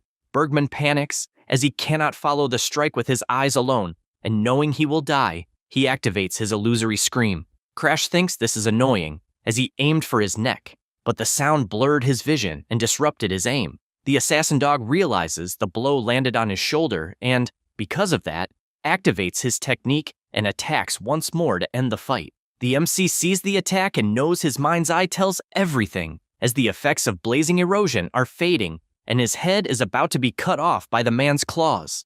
Immediately, he activates his black hood, as he will not die in a place like that, even in his dreams. And because of that, his arm gets cut off. However, the mouth on his hand is still moving, just like his mind's eye. The crow is soon surprised when he sees what it is about, because in that state, the MC's concentration reached the domain of fusion with the world, and all the senses of his body went to the maximum level, reaching an absolute state. At that moment, the dog realizes he has lost, and in the next instant has his body cut by a colossal attack from Crash, which split his body in half. Krim is shocked when he sees the result of the battle, since the MC is extremely injured, because the strong defeat their enemies without a scratch. But for the weak to overcome the strong requires a great sacrifice. The crow approaches and asks if he is satisfied. He laughs, and falling into the snow, says he is far from satisfied. Krim then asks them to return, and Evelask, using her teleportation, takes everyone home. Now, an event in the past life, before the regression, Bianca says that if she could express her emotions, the world would not seem so gray. Crash listens quietly, and she asks what would be worse, having emotions or having none, and comments that, in any case, he would not care if she died. After all, they are practically strangers now. He says the family decided this on their own, because the head of the Hardened Hearts simply lost his mind one day and beat his entire family to death before taking his own life, and Bianca was the only survivor, saved by the second daughter, Jenica. In response to the tragedy, the Valheim house considered the marriage alliance worthless and unilaterally broke the engagement between Crash and Bianca. Thus, that meeting was arranged only so they could say their final goodbye. The MC says he is aware that they will not see each other again and asks her to consider what he is about to do as a warning, since he will not be by her side if she gives up on living. With that, he uses his ability to remove the curse from her body. After absorbing everything, He knows that a simple doll will be neutralized instantly, and therefore asks how she feels. Because on that day, Bianca was freed from the snow doll curse for the first time, and, with her entire body distorted, she simply says that the world is truly cruel. At the same time that she regained her lost emotions, she also became a monster. 3 years after that event, in the territory of the Hardened Hearts, the soldiers question how long the war will last. The commander explains that all of this happened because the second prince of the empire sought asylum in Hardened Hearts. The prince possesses information that could shake the very foundations of the empire, and that is how the war began. He says that the White Phantom killed the Poison King out of revenge and isolated himself in the ice pavilion of the Northern Sea. An explosion occurs at the site, and the MC on top of the hill questions what the soldiers of Starlon are doing, since they are responsible for the supply depot, and does not understand how they can be so careless. At that moment, the soldiers appear shouting for everyone to stay alert, since Crash is a member of the Blue Generation. He begins to flee, since he used too much of his curse, to the point that not even a saint could heal him, until he reaches the destroyed castle. Unable to believe that he has no choice but to ask Bianca for help, he starts knocking on the door, asking her to open it, until a glow appears from inside, and several ice arrows fly toward the soldiers, finishing them one by one. She says it has been a long time since she last saw him, and, with a sword in her chest, asks if he is okay. The MC cannot believe what he is seeing, and asks if, by any chance, the wound was caused by the son of the Poison King. She simply asks if he remembers what she asked before, about having emotions or not, and which would be more painful. Then she explains that on the day of her family's incident, Jenica said she never truly hated her from the bottom of her heart, and that she only hates herself for hating Bianca, and that she is a child who did not deserve to be hated. Bianca heard all of this, and, at that time, it was as if she had no emotions and did not understand what they meant by a contradictory feeling. Because of that, even when the family fell apart, she felt nothing. But at that moment, she knows what emotions are, and finally understood their words, and her sister truly loved her. She cried a lot, since she wished her emotions had awakened earlier, and maybe she could have shared the sadness she went through with her family, that, perhaps, could have allowed her to stay together with the MC. After these memories, the MC wakes up, since he had that dream, and, calling out to Bianca, the girl appears, grabbing his arm, as he has finally awakened. He wonders if that place is Hardened Hearts, but she asks about his arm, if it still hurts. Meanwhile, Crash's concern is why the hell she climbed the mountain alone, since if it weren't for Krim talking about what happened, he wouldn't have arrived in time. She becomes confused about what to answer, and says she just wanted to give the solar snow fungus. He takes a deep breath, takes something from his pocket, and hands her her hair ornament. He also apologizes, since he couldn't wrap it very well, and, with a smile, says that he can finally prepare the elixir. She sees all of this and just thinks that she has no emotions, and even with him risking his life to save her, she cannot feel joy, nor anger, and much less sadness. She reveals that she feels frustrated to the point she can't stand it, and doesn't want to stay like this all the time, since she wants to smile with him, and also wants to cry. And when he is angry, she also wants to feel angry together. Having said that, she says she would hate for his emotions to disappear along with hers, and that if he can no longer smile, then she doesn't want that either. The MC tells her not to worry, since the effect of the curse is reduced by half for anyone who is the target. She holds his hand and says that, if that is the case, then she asks him, please, to bring her emotions back. Crash says there was no need to even ask. That's because the second unlocking condition has been met, which was to become the most important person to Bianca. By doing this, all emotions surge in her mind, and seeing him smiling, she can't hold back and runs to hug him. That's because if she could express her emotions like this, at least the world wouldn't seem so gray. After a while, she stops crying, and the MC asks if she is feeling better. This makes him imagine that she has returned to that impassive state and is probably having trouble processing these emotions. Suddenly, Jenica knocks on the door, asking if she can come in, and when she does, she is startled, as she doesn't understand what happened to her sister's eyes.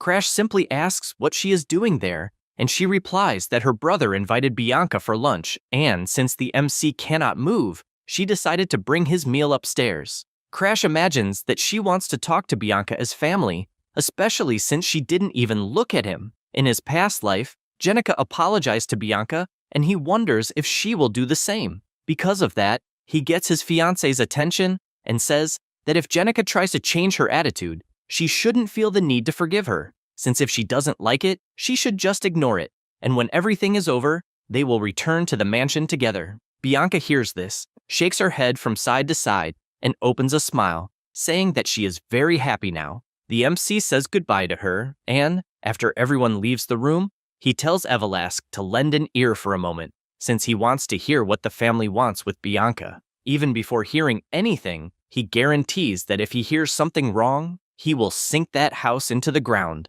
and the crow warns that he is not in a position to worry about his fiancée, since he doesn't even have an arm, and asks if he can really steal his immortality in that state. MC asks not to get irritated, since an injury like that is nothing for a saint of the Holy Land, as she would heal it in the blink of an eye. One of the 4 nations, the Holy Land of Freeman. It is said that the saint there possesses a divine power granted by God, even capable of resurrecting the dead. Krim asks if he really believes his family would spend a fortune on someone useless like him. MC laughs, since it is true, and he has been thinking about replacing him with a better right-hand man. Krim is startled upon hearing that, and questions if that is the reason he recruited Evelask. He says yes, since if it is her, stitching the right arm of a dead man should be child's play. The crow cannot believe he wants to use the girl to the very last drop. He reflects that, in fact, it is just a coincidence, as he does not exactly plan to lose an arm, and says he plans to meet the demon of the sword. The crow is startled, since he knows who he is talking about, and questions if he really found his remains. That is because the demon of the sword was a legendary swordsman who once shook the world. He was a genius of quick draw and killed his enemies without them even seeing the sword. Krim shouts that he does not agree with this, since the swordsman was his masterpiece, and because of that, he will not let him lay his hands on him. MC warns that he needs to become stronger and therefore must recreate him, just as he recreated the demon of the sword. The crow tells him to be quiet, since that is exactly why he preferred that loser of the blind sword over him. MC simply says that he is aware that his master cares about all his subordinates. In addition, he knows that finding the weakness of Crimson Garden is quite simple. That is because this guy sees the world through the eyes of his subordinates, and that is why he unconsciously grows attached to them. Since he has the saint on his side, if he continues healing his subordinates while torturing them, he will end up revealing the location on his own. MC saw this before the regression and thought it was insane how Arthur did that. He reveals that the demon of the sword died of old age, but his style has not died yet, and since he knows his master can see everything, then all he needs to do is transplant the demon swordsman's arm into himself, and with that, he will be able to bring the legendary techniques back to life. The crow becomes undecided about this and asks to wait for 2 days. MC thanks him and imagines that this resolves the situation of his arm. Now he only needs to see how the house, Valheim, will react to the news he sent and still needs to settle his matter with the Hardened Hearts regarding that arm. In addition, he is worried about Ariod, since even though he was informed, he must still be concerned. He lies down on the bed, since he is tired, and Evelask remains relaying the communication through the rat. Bianca refuses the request, and Mariakan, who is her brother, says that he has already settled matters with the vassals, and, because of that, she must hand over the position of fiancé to Jenica. She replies that she may be a child, but when there is something she wants, she will never let it go. Because of that, she assures that she will not give up her position as fiancé, and it is the only thing in the world she intends to protect. Her brother becomes enraged and questions how she can endure that position while being a discarded cursed doll. Jenica stands up, saying that he is going too far, and the boy simply says that he is stating the facts. Bianca says that she does not know exactly what her family has done for her and, in fact, does not care at all about what happens to the house, since none of them truly care about her. Because of that, she reveals her decision that even if she is expelled from the family or loses everything, she will stay by Crash's side. Her brother stands up furiously until MC appears apologizing for interrupting the conversation and says that he heard some things in the corridor that he could not ignore. Mariokin becomes concerned and says the boy is injured and therefore should be resting, but he says that there are two rumors spreading lately. The first is that Crash saved his fiancée by defeating the assassin dog, even at the cost of losing an arm, and the other is that the security of House Hardenhearts is pathetic to the point that they couldn't stop an assassin dog. So with the patriarch absent, he is sure they realized which rumor is more convincing. Mariokin feels cornered and asks what he wants. He says it's simple, as he only wants Bianca to do what he wants. The boy is surprised, as he initially thought his sister just wanted to leave the family and can't believe the two of them really formed a bond. Seeing no options, he accepts the proposal. The MC says he has one more thing and asks if the priest of Harden could heal his arm, since the results will be clear in 2 days, and that would be good for a priest's reputation. Mariokin doesn't understand what the hell he is planning but decides to accept. At that moment, Jenica is shocked, calling her brother, since out of nowhere Bianca completely changed her expression. Meanwhile, elsewhere, a man reads the report and, in an imposing manner, says the name Crash. 2 days later, in an open field in Hardenhearts, the MC continues training and thinks it is harder than he expected. Combining the quick draw technique of the sword demon with his single strike ability requires terrifying concentration. He is trying with only one arm and realizes that the fact that he is an idiot hasn't changed. Even so, he is relieved that the curse of the snow doll worked. Thanks to that, the flow of the immersion poison was neutralized. Now, he possesses blazing erosion. By burning the energy of worldly corruption absorbed through the poison, it is possible to force the breaking of the body's physical limiters. However, everything has a price.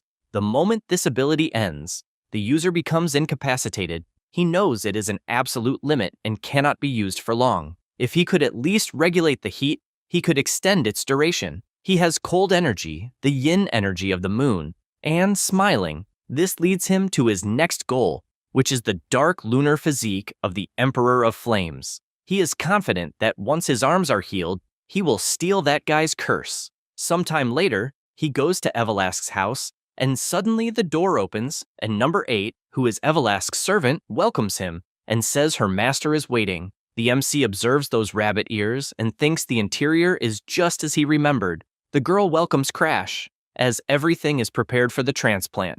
The MC finally stands before the sword demon's arm and asks if it can be attached immediately. She says it is not impossible and that it will be incredibly painful, and if he is afraid, she can knock him out. He says it's fine, as he is used to pain. She warns that she doesn't want to see him crying in the middle of the process. He lies down beside the arm, and the girl begins the procedure. The arm begins to fuse with his body, and he feels a surreal pain. The regeneration of the fusion is completed, and now Evelask moves to the final step, which is the connection of the nerves, causing another terrible pain. At the end, Evelask admits being surprised that he endured without fainting, and the MC, testing the new arm, thinks there is a reason he endured without losing consciousness, and decides to test the immersion poison on that arm. Its appearance changes completely, and it was as he imagined, since if he had been unconscious, the immersion poison could have gone out of control while absorbing the arm.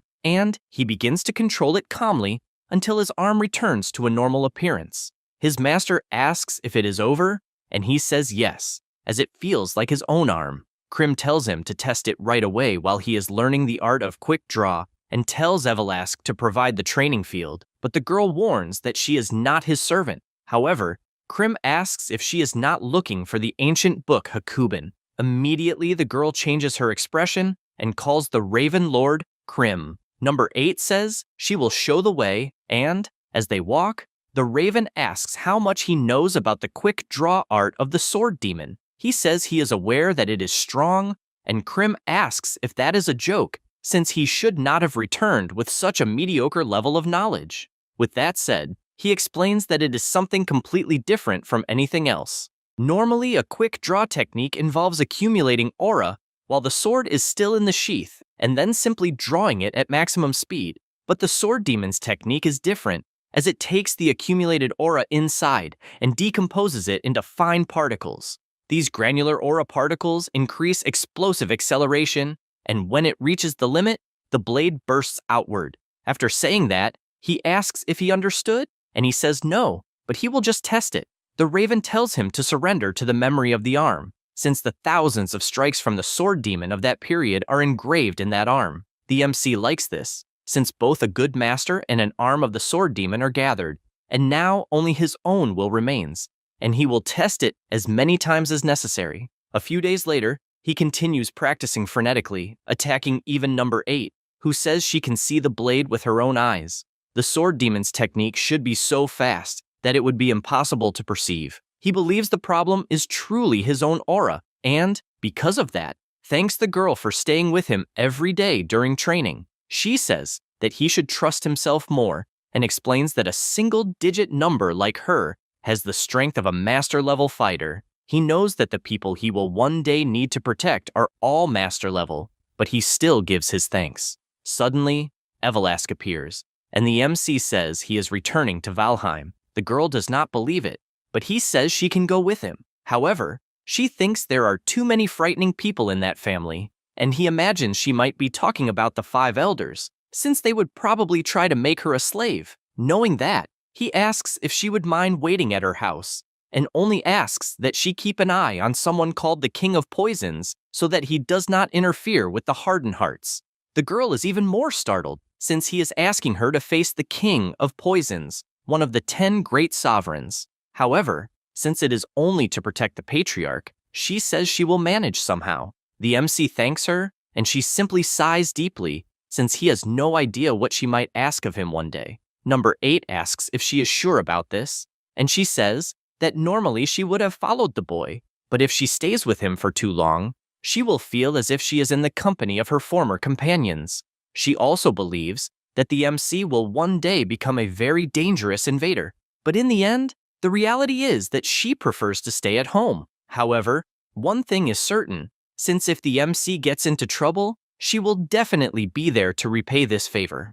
Upon arriving at the mansion, Ariod welcomes him, as it had been a while since he last saw him. The MC thanks him and asks if anything happened while he was away. The old man says yes, as the main house had been asking about him and reported that he was with Miss Bianca. Ariod is aware that the messenger despises the MC and because of that, did not say much, and with that, the main house did not suspect anything, and the messenger was even fired. Thus, things calmed down for the time being. Crash thanks him for handling the situation, as always, his butler is efficient. Ariod feels embarrassed and thanks him for the compliment, also emphasizing that soon the head butler will appear so that the MC can be reevaluated. He already expected that, as he is on their radar. Now, about the head butler, she is a woman who supervises all the family's butlers. She is the only one capable of evaluating the direct descendants. Her evaluations are reported directly to the patriarch, and these results determine how the direct heirs will be treated from then on. He thinks it is a problem to have to deal with a head butler at master level, but he needs the family's influence to steal the dark lunar physique of the Flame Emperor Aslan. So he was already planning to prove his strength. That said, he asks if there is anything else to report. Ariod says that Darling also left a message, as he wants the materials as soon as he returns. The MC knows how impatient the boy is, but thanks him for all the reports. However, with a trembling voice, the old man says there is one more thing to report, and says that Charlotte is returning and, to be more specific, she is currently staying in his room.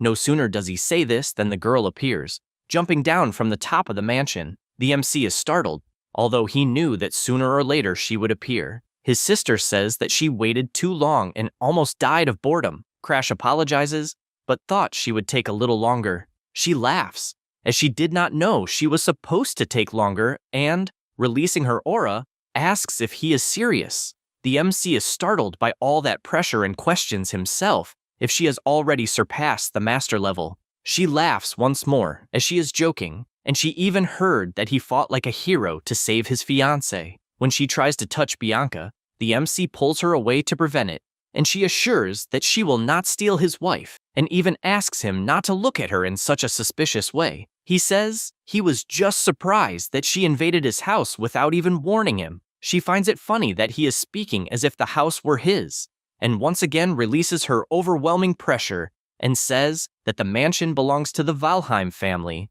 so the house belongs to all of them. She only appeared at the family's house, and he is acting like that, and she finds it a bit too much. The MC is frightened, as his sister is just like his mother, as she gets irritated over anything. Therefore, he asks if she is angry. She replies that she is not, as she believed they were close and, because of that, wants to know why he kept it a secret. After all, he made a contract with a god, and even reached mid-level specialist rank, so he has certainly grown. He is surprised that she knows so much, and cannot believe that she has already awakened the perception of the mind's eye, which sees through everything. In addition, she mentions that she senses something dark in him, like a curse, and he is shocked to hear that, and finally understands why the assassin hound could not defeat her. That is because what Charlotte awakened was not the mind's eye, it is the next stage of seeing the world through the stars. It was the stellar eye. She can see even the world corruption, and the assassin hound's illusions did not work on her, which means she saw through his current state. He remembers that before, when he was with Krim, he asked how the black flame looks to others. His master replies that it only looks like a threatening black flame, and there are only a few humans in the world who could identify the power of world corruption, just as he can see the stellar mark on his servants. In addition, Krim emphasizes that he is fundamentally different from others, as he has corruption mixed with his own aura, so most people would just mistake it for a curse. After remembering that entire conversation, he realizes that the world truly has not changed after returning, and that he cannot lower his guard. After all, the moment she realizes that he can control world corruption, she will definitely try to kill him. She approaches and says that he has a lot of equipment and is probably as greedy as she is. Charlotte tells him to leave Bianca in the room, as she wants to see him at the training field. Then, releasing her aura, she says she wants to test his current abilities. The MC finally arrives at the training field and, trembling, reflects that he did not think he would have to fight his sister, as she is on another level, and he had never fought her before his return. Charlotte makes it clear that she will get angry if he holds back, and even believes that he has learned some new tricks. Crash prepares himself, and, even after 3 minutes, she has not even drawn her sword, nor enveloped herself with her aura. She says that she suggested the duel, and that it is a bit strange for him to go first, but wants to know why he is not attacking. He does not respond at all, and because of that, she sees no other option but to take the initiative. The MC waits calmly until he feels the heat boiling within his body, burning the world corruption to surpass his physical limits. He begins to draw his sword, as the duration of the limit break is only 1 second. Black flames engulf the sword, and he uses his flaming strike. She immediately activates her aura upon detecting the attack, and both swords collide. Charlotte realizes that her brother gave it his all from the start, and because of that, she cannot falter. He raises his sword and, without thinking twice, activates the celestial sword, cutting the wind with his black flames. The attack was so powerful that it broke her wooden sword. She becomes excited, as she feels that her brother is hiding something more and sees no choice but to use the aura sword. His sword is knocked away, and he knows that this is the symbol of a master-level swordsman, a sword formed of pure condensed aura. Charlotte asks what he is going to do, as he cannot use a broken sword. He wastes no time and activates the curse of his hand, making a sword come out from his mouth, and it goes straight toward her, who is startled as it nearly hits her body. The MC says that at his current level, he would not be able to pierce her aura armor, but at least his attack managed to reach her. She reflects on the fight she had, and that it was unexpected, as her brother managed to touch her aura flow. This is a unique power granted to her by the gods. It is an immense current that constantly surrounds her entire body. It is an absolute barrier that no one weaker than her can ever break, and no one at her level had ever managed to touch it, and she never imagined that Crash would be the first. She is aware that she was holding back and did not use any swordsmanship technique. She only used her aura as a blade until the end. She believes that if the attack had truly connected with her body, she would most likely have died in that fight. At that moment, the butler greets her, and she says that the MC's arm seems to be fine, and that she was worried at first, but is happy that everything is fine. Crash, after the battle, lost consciousness. Charlotte comments that Crash mentioned he would go to Raherm Academy and that there are only 3 weeks left until enrollment, and because she is his sister, she will go ahead and wait for him.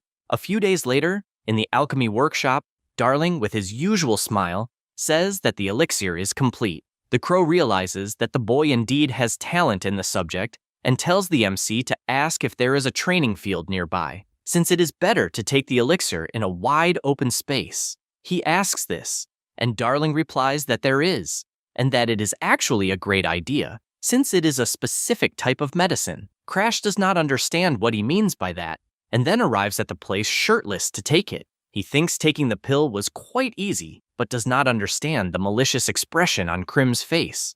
Curious, the MC asks what the hell he took. Darling finds it funny that he took something without even knowing what it is, and the crow says it is an elixir called the Weeping Dragon Pill. In addition, he needs to scream 9 times before becoming a dragon. Just as muscles break to grow stronger, this pill destroys the strength of his body and his aura to make him evolve. Since his disciple is already used to pain, he wants to see how much he can endure from that pill to become stronger. The MC stays silent for a moment and says he feels a heat growing inside him, but it is not unbearable. Krim becomes indignant, unable to believe it. Crash says that a little while ago he felt as if his body was burning like a furnace, but at that moment, it is nothing more than a normal heat, and since he has gone through worse, he does not think it is a big deal. Krim, annoyed, questions what kind of life the MC lived, and he replies that he has gone through so much that he could never explain it. Meanwhile, Darling does not know how to react, since he is seeing Crash talking to a crow. Krim thinks it is unfortunate that it has come to this point, but asks him to focus to achieve the highest absorption rate. He does so, and the crow finds this concentration incredible, and believes the MC is a man who endured the agony of having his internal organs burned and his nerves reconnected. But that is exactly what makes him dangerous. That is because, of all the returnees he has seen, he is different. He simply endures pain because he is obsessed with achieving his goal. However, if he reaches his limit, he will be forced to see him get back up again, because that is the promise they made to each other. Crash feels as if he is diving. His aura was nothing more than a puddle, and now it has become a lake. Until now, he could only refine the quality of his aura using the mansion's secret techniques. There was a limit to how much he could increase his total innate aura, but after taking the Weeping Dragon Pill, he rose to high-level specialist in the blink of an eye, which means he is finally on the same level as the geniuses. Krim, observing this, thinks the boy is really stubborn, since using Ignis to burn away the impurities expelled by the pill is incredibly ingenious. The MC says he needs to be stubborn, otherwise he will not stand a chance against stronger opponents. He points out that this includes his master. Krim notices all this determination, and at that moment, Darling appears shouting, since Bianca did not want to stay away from her husband. She asks if he really needs to go that far. Crash apologizes and says that from that moment on, she will wait in a cozy place. Darling gets emotional, since apparently having a fiancé is really nice, and says that maybe he should get engaged to Charlotte, or, even better, become Crash's boyfriend. The MC gets irritated with this nonsense and asks if he wants to get beaten until he turns straight. Darling laughs at this and asks if he will enroll at Raherm Academy next year. He says yes, and his friend says he will enroll first, so he will become his senior. The MC is surprised, since he remembered that Darling did not go to the same academy as Charlotte in the past, and comments that Raherm Academy does not follow a standard grading system. The boy says he already knows, since you cannot advance to the next class if you do not pass the exams, and says this is the perfect opportunity to be with him and Charlotte. The MC asks if she is really going to the academy, since as far as he knows, she was traveling the world to fight global corruption. Darling says it is just intuition, since he has a strong feeling that Charlotte will enroll that year. Then he says he is excited for them to be together next year and tells him to prepare well. The MC gets annoyed with this overly affectionate behavior between men and shouts for him to stay away. Meanwhile, at Valheim Mansion, a man reports to the head butler that the MC has returned to the Green Pine Mansion. She says she understands and orders the mansion to be informed that Crash's exam will take place in 1 week. She becomes excited about it, as she is curious to see how much the boy has grown. Time passes, and the head butler meets Crash and says he has grown a lot since the last time she saw him. He greets his great-aunt in return. This is Catherine, the head butler of the Valheim family. She asks if he received the news through Iliad. The MC says yes, since he is aware of the exam he needs to retake. She says she will need to reassess his abilities, since he even defeated a master-level assassin dog. He tries to say it was luck, but she, excited, says that luck is also a skill. Crash realizes that it seems he will not be able to avoid this conversation, and she, without wasting time, says that if he cannot stay at the same level as Charlotte, he will have to give up the position of head of the family. The MC is surprised hearing this. When the destruction of the world caused by corruption approaches, strength will become more important than lineage, and even if someone is a commoner, an era will come where the strong will become emperors. He likes that, since it is natural that such a future could not be imagined at that moment, but he found it amusing in its triviality. Catherine finds it strange that he is laughing out of nowhere, and Crash asks if becoming the head of the family is really that difficult, since a seat worthy of the strong will be prepared for them,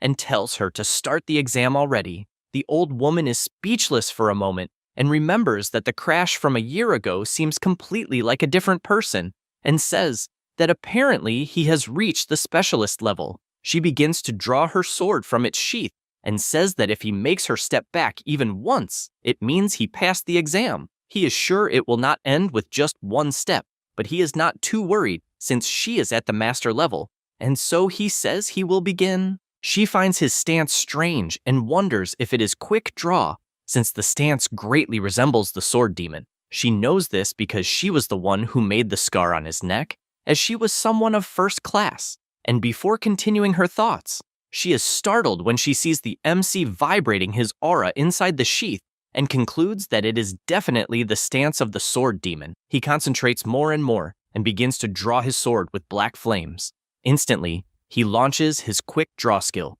which flies toward her. Catherine firmly holds her sword and says she does not know where he learned that technique, then, repelling all the attacks, concludes that he is without a doubt not the same person as before. They stare at each other for a moment, and the old woman notices something strange with her sword, since it could not completely withstand the attack and broke in half. She smiles since she did not expect it to break even though it was an old sword, and because of that, she tells him he passed the exam. Having said that, she prepares to leave, but Crash tells her to wait and shouts that he wants to join the Seikai Order of Knights of Valheim, which is currently staying at the Red Magic Tower of Halgrim. She is aware that it is not a high-level order, but rather a mid-level one, and asks if she understood correctly. He replies that yes, and she soon notices that his eyes are planning something hidden. Anyway, she says she will consult the commander of the knights, and leaves. He falls to the ground since he went through a tough time, and at that moment, someone approaches him, saying that they heard from Charlotte that he endured about 7 steps.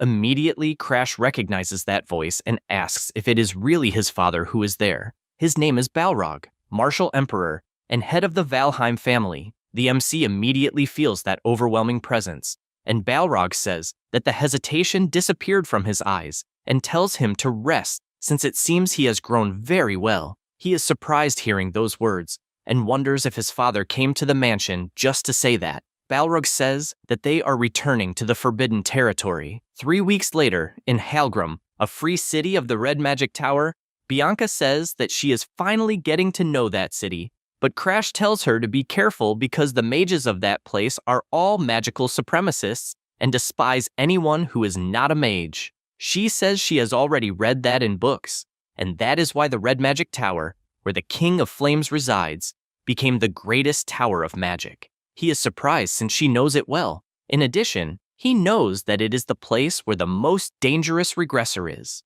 Of the 3 who inherited the memories, this girl reached the peak the fastest, the Red Witch Abala. He starts to sweat coldly since he needs to make sure she does not discover that he is a regressor, and as soon as they finish their business, he will leave as quickly as possible. And they go to a shop, and Bianca, curious, asks how he knew about that place. He explains that it is a famous shop, known only by those who have knowledge of it, and there are people who eat the food from that place every single day. Lilina, who is a maid of Aslan from the Ygritte family, is eating the master's bread, and the MC questions whether it is right to do that since the girl definitely has not changed at all. She, very happy, says that she will come back another time and hopes that her master will be satisfied. Krim, watching her, understands that she is indeed the person the MC mentioned and asks to follow her to obtain more information. He knows it will take time, and because of that, calls his wife to eat something delicious.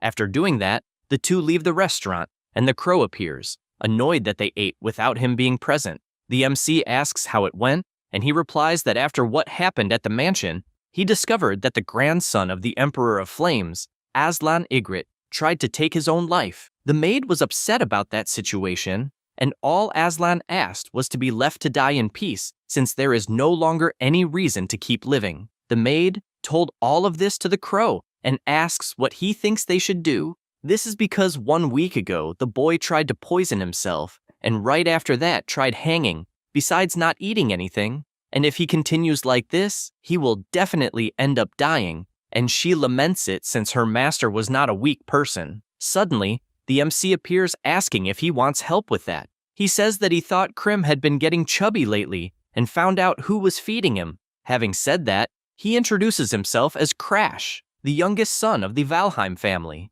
Lilina finds it strange since, as far as she knows, the Valheim family is the most powerful martial family in the kingdom, and by any chance the son of such a prestigious family is listening to other people's conversation like that. He explains that he overheard it and thought he could help. She does not understand how he could help, and he says that the reason Lord Aslan lost the will to live is because Dorothy, a student of the Magic Academy, disappeared. She starts to sweat coldly since she has no idea how he could know that, since only a few people from the Ygritte family should know. The MC questions why they are hiding the disappearance of an ordinary girl and asks to look at it from another point of view since global corruption and corrupted species are always learning and evolving. Because of that, the forbidden areas keep expanding without limit, and the forest of the King of Spirits is no exception. The maid asks why he is talking about that now. He says that the forest of the King of Spirits evolved and produced this, a spirit extremely close to a human. That is the true identity of Dorothy, and that is the reason the vice head of the family is hiding her existence. Lilina, increasingly terrified by the story, asks why he is telling her all of this since she is just a maid. Crash knows that she goes every day to a distant cafeteria for Aslan, and even when she is alone, she keeps worrying about him, so he thought that someone like her could certainly save him. The MC reflects that once he was saved by Aslan, the boy, at the time, told the MC not to push himself too much since he does not want to lose. That confidence was stamped in Crash's eyes, and because of that, he wants to repay that favor. Thinking about that, he asks, please to let him see him in a few days, and no matter what happens, he guarantees that he will bring Dorothy back from the forest of the King of Spirits. Now, about spirits. They are a type of corrupted creature that threatens the world. They live in the forest of the King of Spirits, a forbidden area around Helgram. The magic tower acts as a great barrier, fighting on the front lines. Krim, in her girl form, says that to enter the forest, she needed an investigation pretext. That is because she has the form of a girl who is from the Global Corruption Investigation Team, whose name is Milsis. He explains that he is being watched by the main house, and because of that, asked to join the Isekai Knights of Helgram. She is aware and says that it is one more problem to deal with, but anyway, hands over the badge necessary for the mission. He is surprised to see that she is already third class, and asks if she is trying to become captain of the whole damn thing. She says she does not want that, and is only in a high position because of her competent subordinates. A guard says that the place is not for unauthorized people. She introduces herself as a Saphira-class investigator accompanied by the MC, who is a fourth-class combatant. The guard realizes that they are indeed called for the investigation, and just asks them to be careful since the luminous pole of the spirits is dense that day. A little after entering, Krim asks to go back, and the MC says that she has been acting strange since the previous day, and that is bothering him. She reveals that a long time ago, a subordinate of the Ygritte family took a spirit out of the forest. That subordinate and the spirit traveled together. The MC asks to wait because it sounds like the story of the first spiritualist. As soon as he says that, the spirit of chaos appears on his back. This is the spirit of chaos. When the first spiritualist left this world, the spirit, without understanding death, believed it had been abandoned. Alone, it lost control, and in just one night, an entire city was destroyed. The Ygritte family had to take responsibility, and since then, making contracts with spirits became taboo, and they came to be creatures that must be exterminated. She says that apparently the monster wanted to return to the forest to recover its original form. However,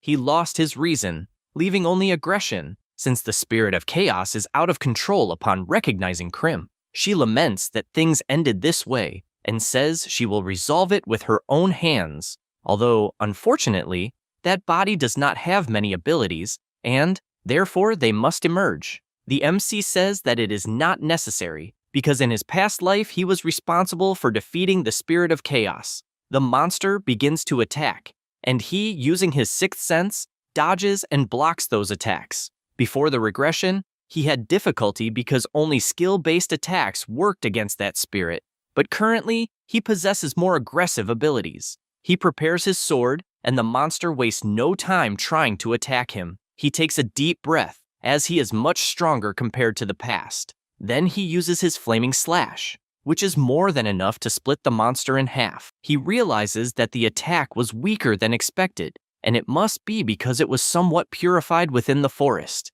He uses his black hood to absorb the spirit's curse, since he possesses a surreal regeneration. He feels relieved, as he can now absorb the power of corruption without needing to destroy it.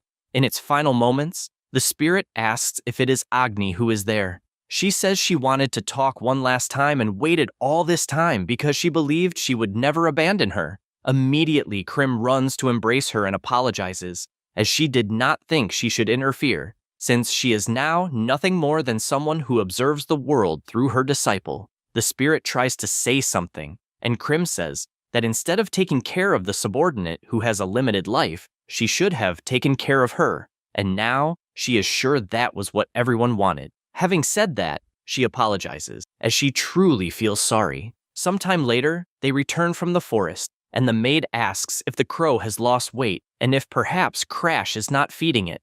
The MC asks if it is some kind of joke, since the Valheim family does not skimp on food, but his main concern is whether he will be able to see Aslan. She first wants to know if he has found a way to locate Dorothy. He replies that yes, although it is still not perfect, because to summon her, he will need her help, and that of Lord Aslan. She says that the plan is simple. She will give an artifact that can pass through the mansion's defensive magic, and with that, he must go to Aslan's room when everyone is asleep.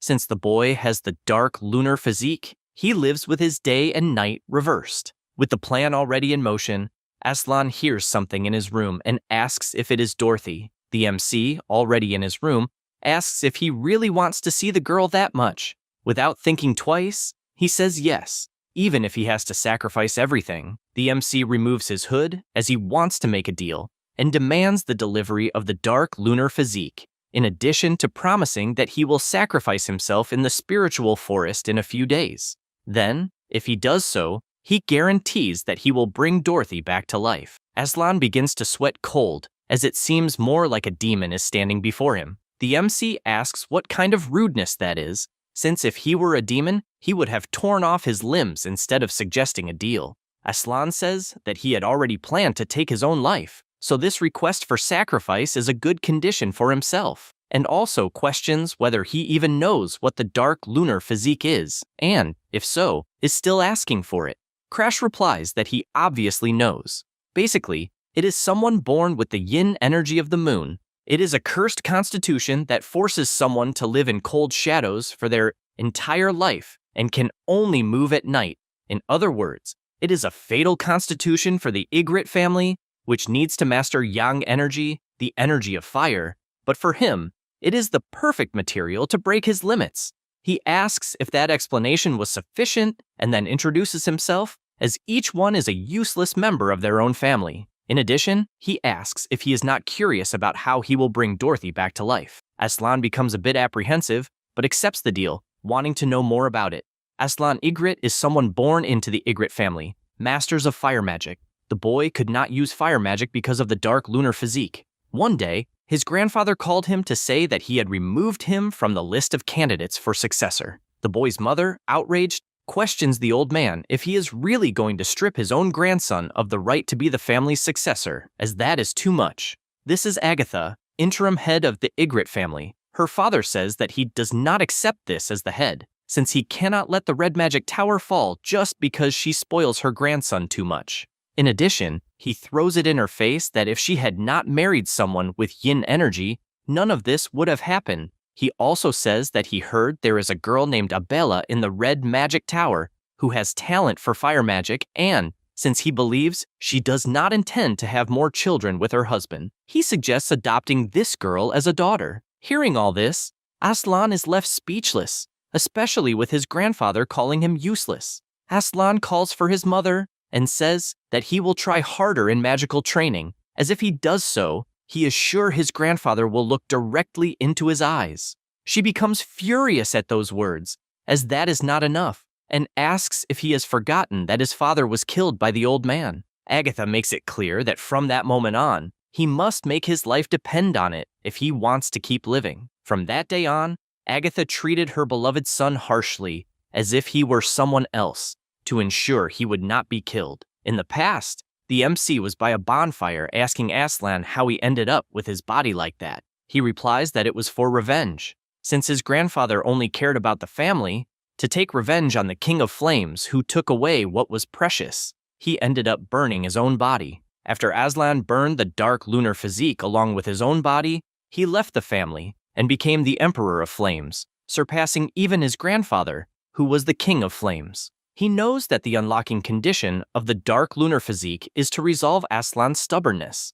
The MC realizes that the condition has not changed from the past, and that the boy is definitely stubborn. Aslan says that not even the Ygritte family, which manages the forest, knows how to revive spirits, and, even without having any idea how Crash knows, he understands the plan, and will also tell Lilina. So, in other words, he asks if he should simply hand over the dark lunar physique. The MC replies that unfortunately, he cannot take it at the moment, and will take it when he is truly ready to deliver it. Aslan thinks about it, but agrees anyway, asking him to return so they can carry out the plan. The MC leaves, and the crow asks why he is following such a troublesome path. The MC says that he cannot stop the destruction alone, because before the regression, Aslan tried to erase the dark lunar physique and died at 24 years old after burning his own lifespan. It was before the worst-case scenario happened. A talented individual of the blue generation was lost in vain.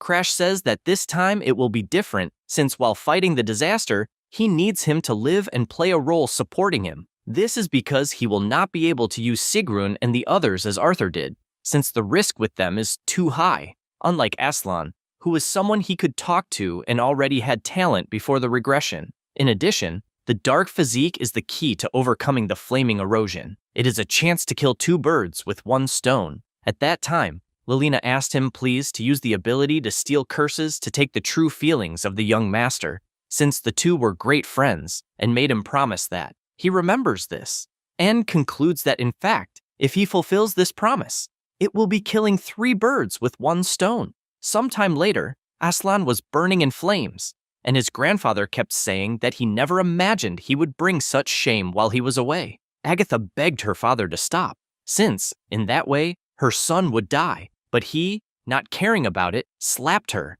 since the boy had entered the forest to burn himself to death. Then, as a direct descendant of the family, he asks how many times he will try to kill himself until he is satisfied. Aslan laughs at this and replies that he does not care, since, regardless of what he did, the old man never had eyes for him. But at that moment, he is finally looking. Aslan makes it clear that he did not care about the family's honor or anything like that, and the reason he had stayed away from the mansion these days was to find the missing Abella. All he had was his kind mother and his friend Dorothy, and the old man took everything from him. He begins to cry, since he lost everything under the pretext that it would be for the good of the family, and if he is going to die anyway, then he will drag the family name into the trash. The old man does not accept this and activates his magic circle, ensuring that he will kill him just as he wishes. Agatha screams for her son, and at that moment, the MC appears, cutting the fire in half. Then he throws Aslan to the side, and Lelina takes him so they can escape immediately. She says that in his pocket there is a letter she received from Crash, and he must read it. He takes it in his hand, and the instructions are to follow the crow until reaching a shining lake. Once there, he must place the crystal inside the egg of the King of Spirits. Upon diving, Dorothy will probably come back to life. Lelina explains that it is complicated, since, to steal the crystal from Dorothy, all they had to do was lure the interim chief, but they never imagined that the chief would have returned. Aslan looks to the side and shouts to the MC, who is facing his grandfather. He says that he does not understand why he wants the lunar physique so much, but regardless of the reason, he tells him to take it at that exact moment. As he says this, the condition is unlocked and a black vortex appears. Immediately, the head of the family notices that something is wrong, since, out of nowhere, the MC's energy became extremely stronger, and because of that, he asks who the hell the boy is. He replies that his name is Crash Valheim. The old man asks if he is the useless one from the Valheim family. Crash smiles and replies that yes, and that he is also Aslan's friend. The old man does not understand what he means by that friend comment, but he admits that he is sensing a sinister energy, or rather, a condensed curse, and apparently, his grandson did not care about people either. Adolf tells him to leave since he is far too busy with his grandson, and also has no intention of picking a fight with the Valheim family. At that moment, the MC approaches and delivers a powerful slash, since even though the guy is one of the 10 strongest people in the world, he is turning his back on a rookie. The old man gets irritated by this, since both the MC and Aslan only learn things the hard way,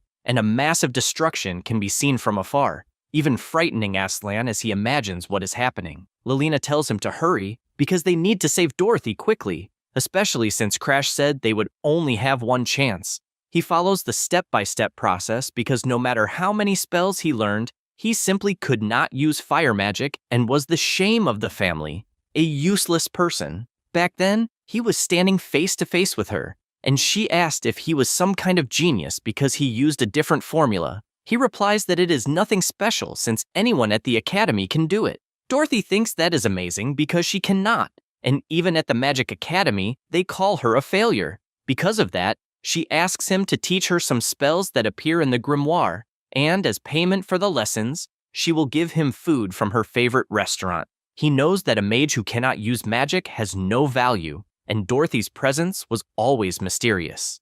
Curious, he asks why she wants so badly to be able to use magic. She answers that it is simply fun, and also asks him the same question since she is curious about him. He replies that he is the son of a prestigious family of mages, so naturally he needs to learn it. When he was younger, he used to have fun with anything, celebrating with his mother while saying that he could use wind magic.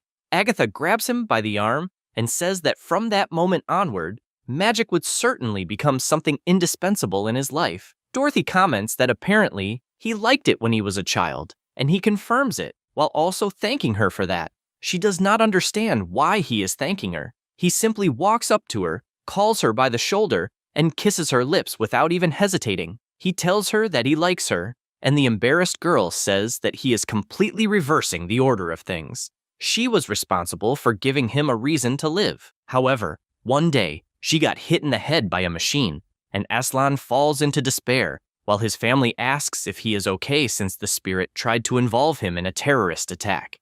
Aslan tries to explain that it was not like that since Dorothy was actually trying to stop the attack. When the illegal Spiritual Research Society attacked the academy, she helped put out the fire and protected his body with her own life, and everything good that happened was thanks to her. The people around him become outraged that he is defending a spirit and cannot believe those words are coming from someone from the Ygritte family. Back in the present, those memories only make him cry until suddenly she appears in the middle of the water and hugs him, saying that she loves him too. Meanwhile, the MC is out of breath because of the battle, and Adolf admits that apparently the Valheim family received God's blessing to give birth to a monster and thinks it was not bad at all, because in terms of speed, he is already at master class.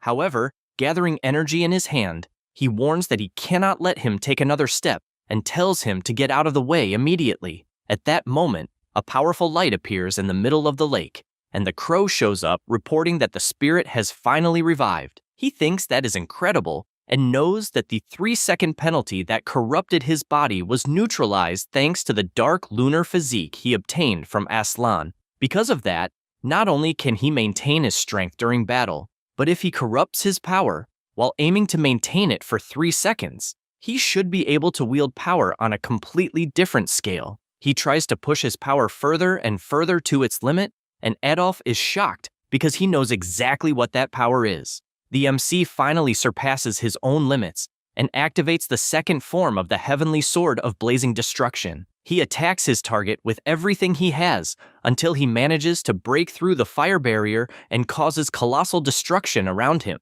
The old man, seeing Crash, thinks it is impossible. After all, his defensive magic was broken through and even injured him. However, that cost him the sword since it shattered into pieces. Adolf calls out to Crash and asks once again if he is really Aslan's friend. He replies that he is since he knows him better than he would like. The bearded man is impressed because Crash had definitely become someone great, someone whose name would be known throughout the entire world, and if he remained by his side, he could become a prominent figure of the new generation. And if Aslan stayed with him, the fame of the Ygritte family would also increase. He can only imagine that while he was away searching for Abella, Aslan ended up finding someone even more extraordinary. At that moment, an ice barrier forms in front of them, and Aslan shouts that apparently they provoked a dangerous high-level spirit and asks everyone to leave that place. The MC thinks that is incredible and calls out to Adolf, the King of Flames.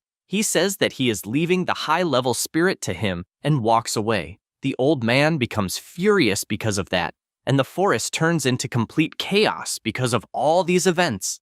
After everyone teleports away, the MC breathes a sigh of relief, and his master warns him that this is what he gets for being so reckless and trying to face one of the 10 strongest people in the world. Crash does not believe an opportunity like that will appear every day. Aslan takes the chance to thank him and says that he now owes him one. He does not mind, but asks what the boy plans to do now. Aslan replies that he intends to resume training his family's fire magic, since the dark lunar physique has completely disappeared. He is aware that this is the most difficult path, because the patriarch still will not accept him, but even so, he wants to test his limits.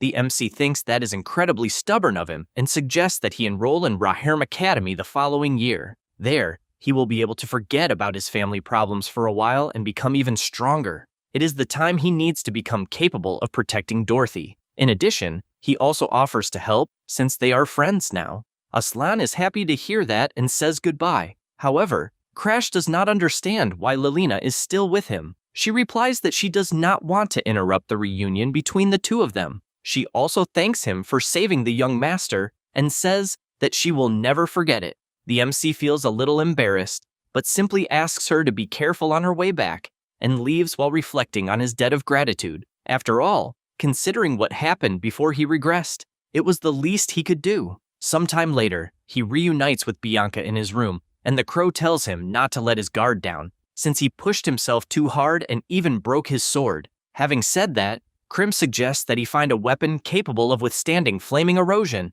He is about to mention an excellent place that manufactures weapons, but the MC interrupts him, saying that their next destination will be Marseille Palace, completely ruining his moment. It is a place created by engineers from the ancient civilization to manufacture weapons capable of rivaling world corruption. The place mines and processes underground resources on its own and basically creates an endless supply of treasures. This attracts adventurers from all over the world who prosper through the palace's byproducts, giving rise to the city of Lavara. The deeper one descends, the rarer the treasures become. However, no one has managed to get past the 8th floor because of a ghost. His name is Rakuten. He was the leader of the Black Lions, a figure admired by everyone, but because of the clown's life-giving ability, he is unable to die. Back then, Loken was lucky enough to find the sword, but he died when he entered the forbidden area where Charlotte was located. Therefore, Crash confidently knows that this time will be different,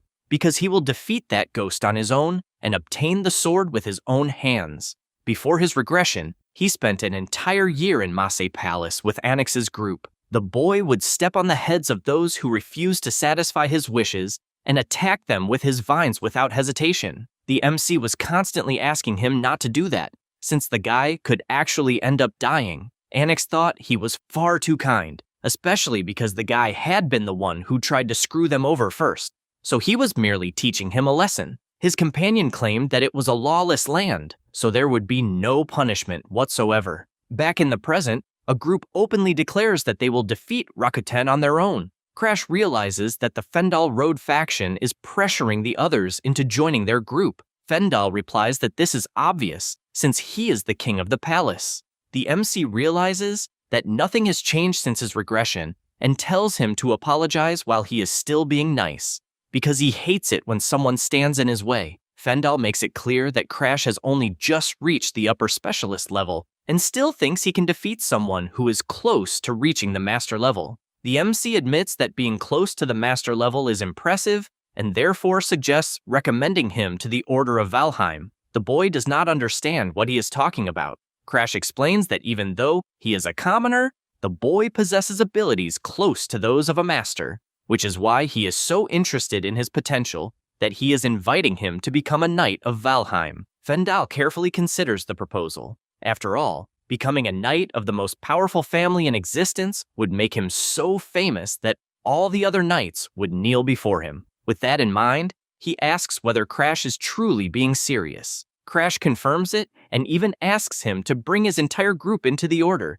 suggesting that they call themselves the Stray Dog Squad, since they all bark just as much as dogs. The boy tells him to repeat himself, and the MC has no problem doing so, since a man who proclaims himself king is pathetic. Fendal does everything he can to remain calm, because he is speaking to a Valheim, and therefore warns him that if he wants to get past the 8th floor, he should not make an enemy of him. Crash finds that interesting, since if he beats the boy up, everyone present will want to join his group. The cloud-haired boy believes that someone born with a silver spoon in his mouth would not know how to measure an opponent's strength, and asks whether the Valheim family will hunt him down if he beats Crash senseless. The MC tells him not to worry, because there is no chance of that happening. Fendal immediately charges forward with the intent to kill. Crash blocks the attack, and the boy believes that he was simply very lucky, since Fendal is superior in both strength and aura. He decides that he will leave a permanent scar on the MC's neck,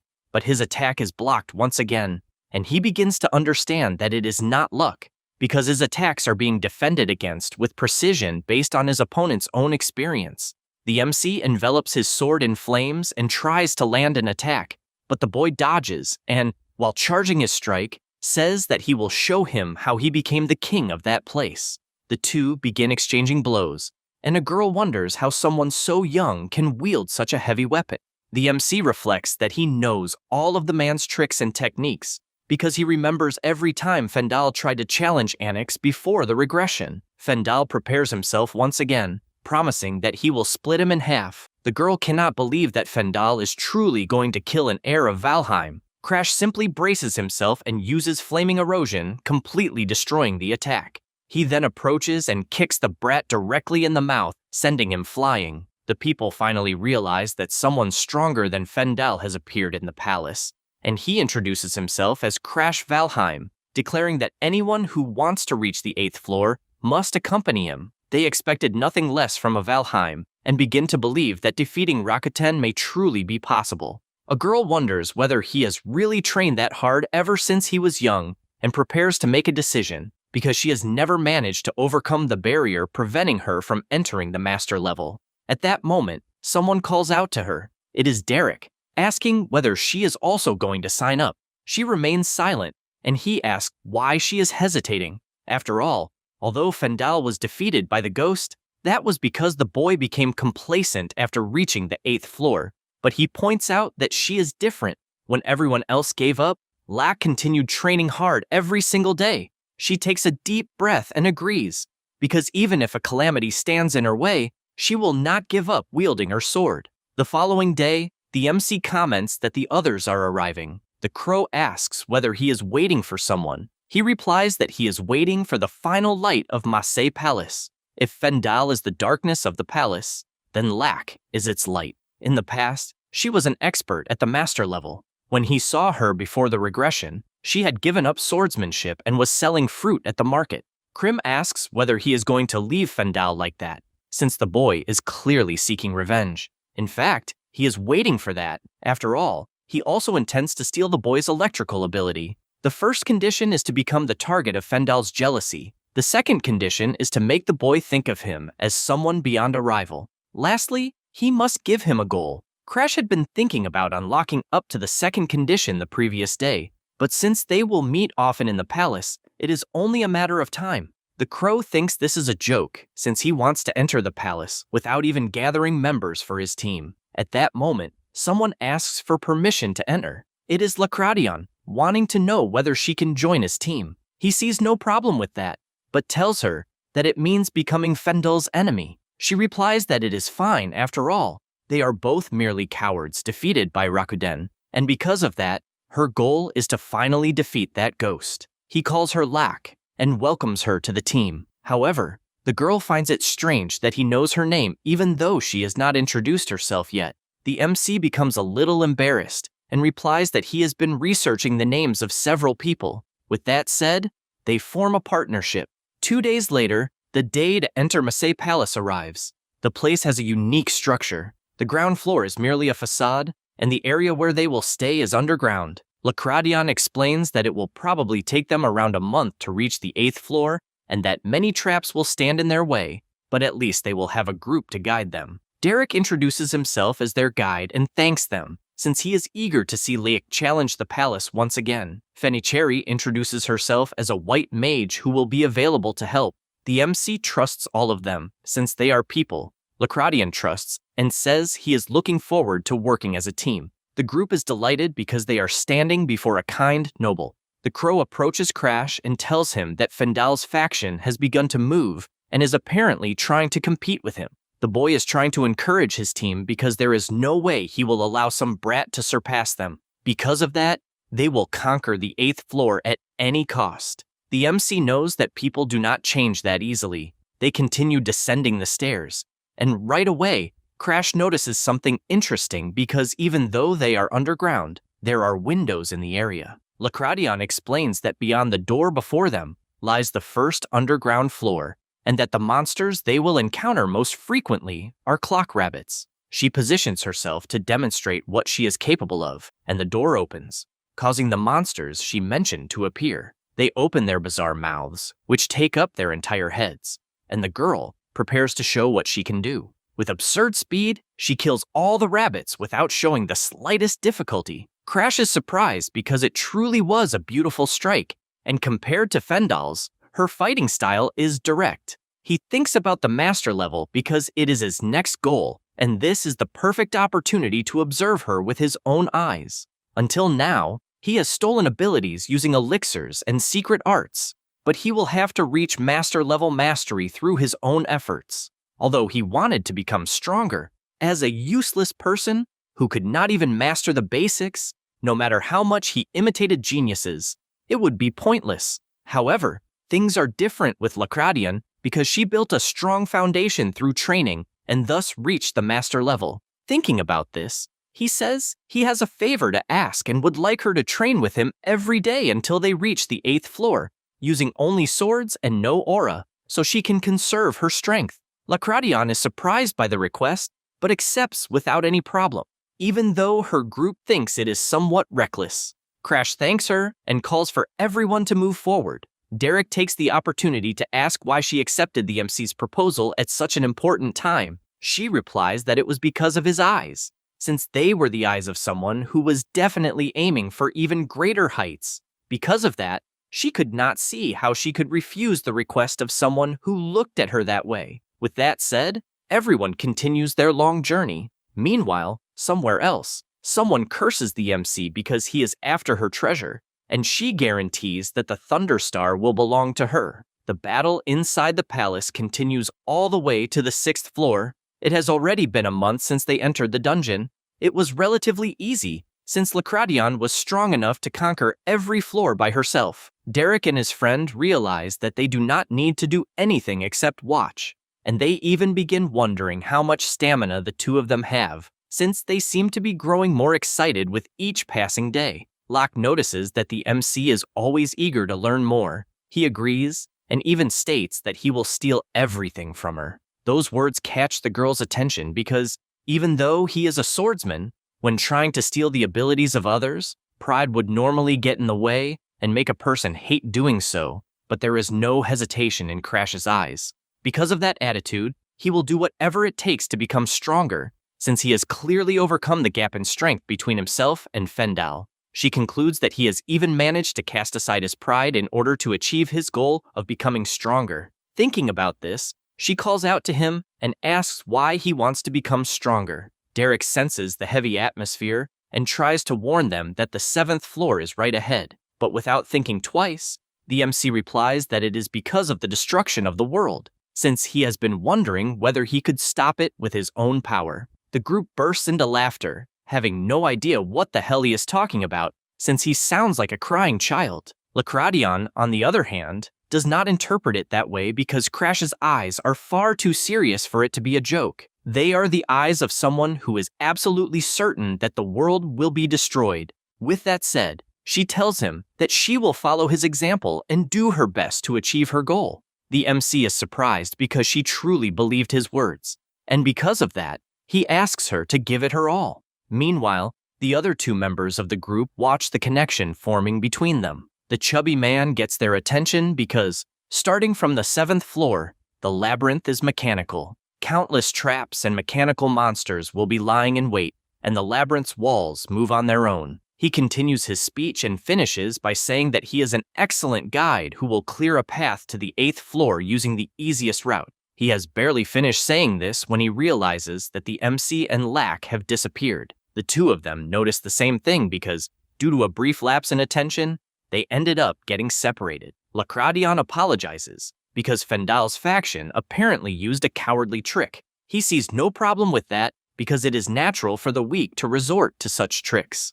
He had also expected something like this to happen, and that was the reason he made those guys believe they depended on a guide. The girl does not fully understand what he means, so he explains that he will use his ability to escape the labyrinth and asks only that she carry him in return, since the ability requires immense concentration. She starts running with him on her back, while Crash guides her on where to turn, step by step, along the way. Lacradion reflects that the walls were black but have begun turning red, which is a sign that they are approaching the exit. This means that Crash is even more precise than Derek, who is a guide, and she has no idea how many more talents he is hiding.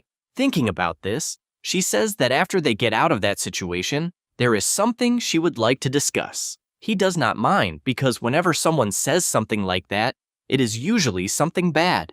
Suddenly, Krim shouts that there is a powerful presence and tells the MC to stop. He covers her mouth to keep her from making any noise and whispers that she must suppress her presence as much as possible. As soon as he says that, an explosion occurs in the middle of the labyrinth. It was Shuadelphia shouting that no matter how many walls she destroys, there never seems to be an end. She is a world corrupter. The MC simply cannot believe that she is the armed princess and does not understand what a maniac like her is doing in the palace. Even among the world corruptors, there are calm ones like Ebelask or Crimson, but this girl is completely different, as she ranks among the 10 strongest people in the world. The crow asks what they are going to do, since that maniac is not someone they can reason with. He knows that, and based on his past experiences, it is best to stay as far away from her as possible. He also realizes how problematic things have become, because at the moment, there is no better sword he can obtain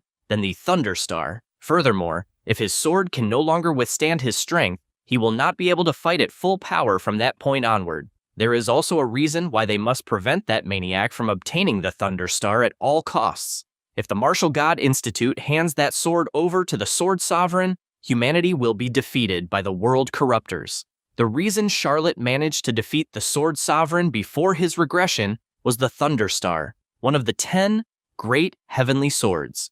And the reason Arthur did not get his hands on that sword was because he wanted Charlotte and the Sword Sovereign to fight each other. However, in this life, he has no intention of using Charlotte as a sacrifice. To save the world from destruction, He needs her and the other victims. Therefore, before causing a collapse, he will eliminate the corruptors one by one. Seeing how dire the situation is, the crow asks them to give up on the mission, at least for now. However, Crash tells them to head to the 8th floor, and she prepares to carry him, since that is why they are in Masai Palace. The MC imagines that if they use the unique characteristics of the 8th floor, even if they cannot defeat the armed princess, they may at least be able to steal the Thunder Star. He expects that she will not dare act against him out of fear of his father, so this opportunity is unique. Sometime later, on the 8th floor, in the carriage area, Fendal is with his group, telling them to admire everything as much as they want,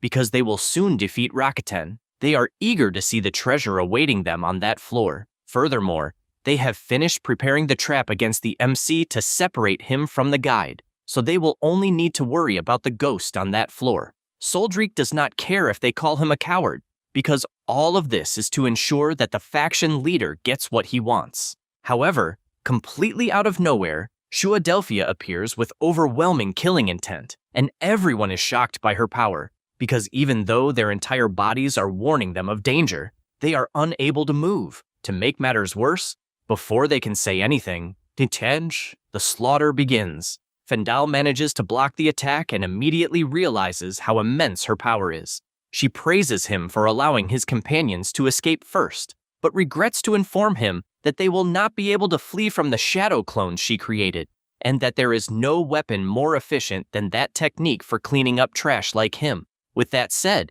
she concludes that his companions have probably already been eliminated. He knows that he only has one chance, so he begins using his technique, which allows him to move upward at high speed while creating a flash of light that impairs her vision. Fendal knows that if he puts everything into this attack, he will not have enough strength left to face Rakuten, but if he does not defeat this girl, there simply will not be a second chance for any of them. Therefore, he attacks with his most powerful move, Thunder Wolf Draw.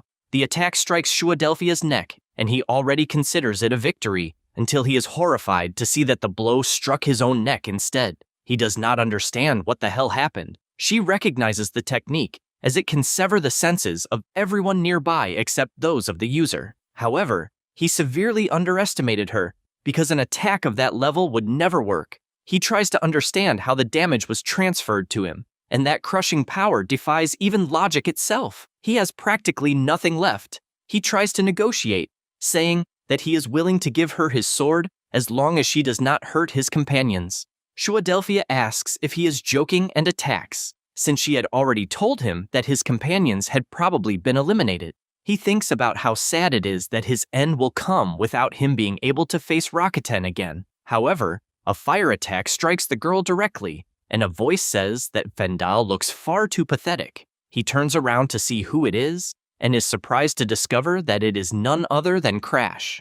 The MC tells him to get lost because he is in the way. Shortly afterward, Shuadelphia admits that the attack was quite hot and says that she had no idea what reckless idiot would do something like that, only to discover that it was a direct descendant of the Valheim family who wants the Thunder Star Sword. Crash finds this absurd because the girl barely suffered any damage even after taking a direct hit from Flame Erosion Slash. The MC thinks that he should avoid a direct confrontation with her if possible. However, he cannot simply ignore the situation and avoid the battle. That is because if Fendal dies, he will not be able to steal his ability. Since he is working hard to collect abilities before the destruction, he had no choice but to intervene. Even so, he has no chance of winning a direct confrontation with the armed princess, so he will need to use his memories from before the regression to avoid combat as much as possible. Therefore, he calls her by her first name and asks her to give up on the Thunder Star. The girl is shocked because she has no idea how he knows her name, and she shouts that if he knows her real name, then he must also be a world corruptor. Furthermore, she believes the reason her ability did not work is because he used that power, and says that she never imagined there would be a corruptor pretending to be a Valheim. The MC gathers energy into his sword and warns her that, for a little kitten, she is meowing far too much. She laughs and launches her daggers, but he blocks every attack. She becomes irritated and attacks with her axe this time, but every strike is blocked. Shuadelphia begins to worry because her attacks are not working, and it is almost as though the MC knows exactly which weapons she possesses. However, she finds it strange that he is no longer using the power of corruption. She would not like to become involved with Martial Emperor Balrog, the MC's father, nor would she want to fight at full power against an unknown enemy. However, she says that something is wrong, because her instincts are telling her to kill him in that place at any cost. Crash realizes that the time he bought has come to an end, and, conveniently, only one final door remains. He also remembers that Balokan was extremely lucky, because unlike him, who is risking his own life, Balokan merely relied on a fact he discovered by chance. The palace's self-repair ability is tremendous. After considering every possibility, he realizes that he can rely on something useful. For some reason, unlike on the other floors, the carriages on the 8th floor that were burned by Ignis do not regenerate. The doors that were burned simply disappear from the area. This also applies to the final door directly behind him. If the carriage is completely destroyed, it will be thrown outside into some field in the middle of nowhere. She finally understands what is going on, and that was the reason why he kept dodging the attacks. It was only to buy time until the carriage burned down. This makes her extremely furious, to the point of unleashing all her power, and, without hesitation, she charges at him because she cannot forgive him for deceiving her. Suddenly, he begins pulling in the air around them, and she finds the sensation strange. That is because his corruption power is on a completely different level than before. Now, her instincts are screaming at her to run away immediately, but even so, she is determined never to forgive him. The MC resorts to the second form of flame erosion. The attack hits the girl head-on, nearly knocking her unconscious with its firepower, going so far as to destroy the palace wall and send her flying into the distance. Crash feels relieved because the attack was strong enough to send her far away, but he knows that if they meet again, she will definitely kill him. However, it was necessary to obtain the Thunder Star. He sets the door on fire and can only wonder why problems keep appearing. He was lucky enough to avoid a direct confrontation, but it will not be so simple next time, so he needs to gain more power. At that moment, the crow appears and asks whether he defeated the armed princess. Before answering, the MC asks what happened to Lacradion. Krim remains silent for a moment and then tells him to see it with his own eyes. She is crying in front of Fendal, and the MC cannot understand what the hell happened while he was away. She explains that Fendal tried to save her and was injured by one of the beast's clones. The clones disappeared when the main body was defeated, but Fendal had already been wounded. The MC cannot believe that the boy actually saved Lacradion. That is because before his regression, that brat did nothing but mistreat his companions. He was a useless member of Masay Palace. Since he also stood in his way in this life, he thought he was the same person he had been in his past life. This leaves him shocked because, if that is the case, he himself is not very different from Arthur. The boy is startled because the MC is making the face of a frightened kitten, and Crash, without hesitation, asks why he saved Lacradion even after she had made it so difficult for them to reach the 8th floor. Fendal thinks about the question and replies that he realized it when he let her watch his back for the first time in a long while. She was someone he had never gotten along with from the very beginning. Their personalities and fighting styles were very different, but that was precisely what allowed them to cover each other's weaknesses. So,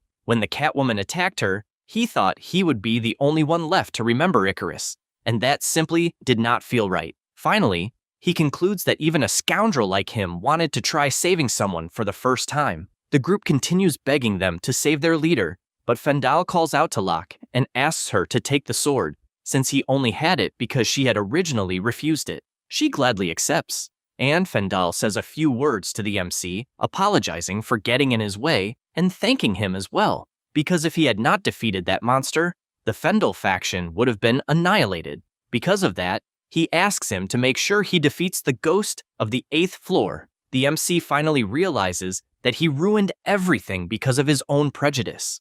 Because of it, he judged the boy without even truly knowing him. He had been acting rashly just because he had regressed. He wonders whether he had somehow forgotten his initial determination. Arthur, who had regressed several times, failed to save the world, and in the end, the reason he lost the regression was because he decided that the MC was nothing more than a failure who only knew how to steal curses. That was exactly why he decided to follow a different path from Arthur's.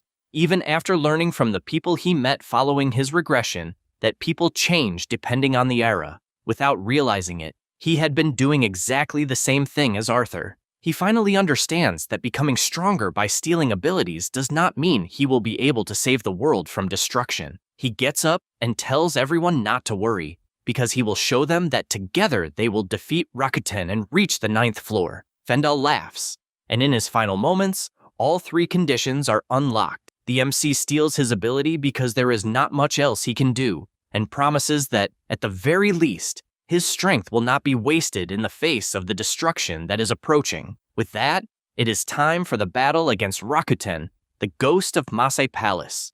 The MC asks Lacradian whether she has the plan they just discussed in mind. She replies that she does, because until he burns the carriage, she must hold Rakuten back. The MC reflects that, with Fendal gone, he questioned the survivors of his faction and obtained information about the area where the ghost is located. One of the team members replied that the area had been reduced to ruins, and that, since it is the deepest part of the 8th floor, there are no escape routes. Furthermore, the ghost's greatest problem is his regenerative power, since he is sustained by the palace itself. Therefore, even his head is instantly regenerated if it is severed. The MC remembers that when Belikian obtained Ameboshi in the past through Ignis's power, he said that the ghost disintegrated the moment he fell from the carriage. At present, the creature is nearly immortal, but within a few years, he will be unable to sustain his life without the palace's power. In other words, they need to separate him from the palace. With all this information, the two prepare for battle, and Rakuten realizes that he must prepare as well. He takes his bladeless sword and modifies it with magical aura. Lacradian launches her first attack, which he blocks. At that moment, Crash simply watches, because Amaboshi's golden light is breathtaking, and if it were to fall into the Catwoman's hands, it would be a complete catastrophe. That is because the sword manifests its user's aura as its blade. Since it is nothing more than a piece of iron, depending on who wields it, the sword can become powerful enough to cut through anything, like one of the world's 10 heavenly swords, or be nothing more than scrap metal. In other words, if the strongest swordsman obtains it, there will be no enemies left to tell the tale. That is why he is determined to take it. At that moment, Rakuten hears a crack, and when he realizes what is happening, the entire area is engulfed in flames before he is thrown out of the palace. Crash thanks the girl for holding him back so well, and moves in front of the ghost, since, now that he has left the palace grounds, he believes he may have regained some of his sanity. The fact that he is still standing means that he appears to have some life force remaining, so he asks whether he intends to continue fighting. Rakuten smiles and replies that he does not, because his era ended long ago, and at the very least, in his final moments, he wishes to fight not as a monster, but as a swordsman. Therefore, he will wager the remaining flame of his life on this battle. The MC finds that interesting and tells him to proceed. Rakuten channels energy throughout his entire body, and the MC does the same, since he is aware that blocking the attack will not be easy. With that, the two exchange blows so powerful that they completely destroy the area. They continue striking each other's swords, and the legendary swordsman prepares to use the remainder of his life force. Lacradian immediately notices this, because according to her intuition, if she were struck by that attack, she would die instantly. Crash is not intimidated and uses his new power, immediately catching Locke's attention because she is witnessing Fendal's technique and has no idea how he possesses that power. The attack is strong enough to send Rakuten flying, and the man is pleased by this because now he will finally be free. The MC takes a deep breath because he consumed a great deal of energy, and the blow was powerful enough to crack his sword. Rakuten wonders whether the attack he received had come close to the realm of the strongest. Crash wastes no time, takes his new sword in hand, and activates the aura blade. He also feels that it fits naturally in his hand, as though he has been using it for years. He then tells Lacradian that they should teleport to Rabara Square, since she possesses a teleportation scroll. As she tears the scroll to activate it, she asks about the green lightning she saw earlier. The MC, feeling awkward, replies that his ability stole Fendal's power and asks whether she hates him because of it. She replies that she does not, Because she is certain Fendal is also happy to have fought alongside him. He wonders whether it will be possible to prevent the destruction of the world with his own hands. Locke gets his attention because there is something she wants to ask, and says that once they conquer Masse Palace, she wants to become Lord Crash's knight. The MC is not sure what to think about that, because he has no intention whatsoever of becoming an executive of his own family, and it might even be interesting for her to join his sister's Order of Knights.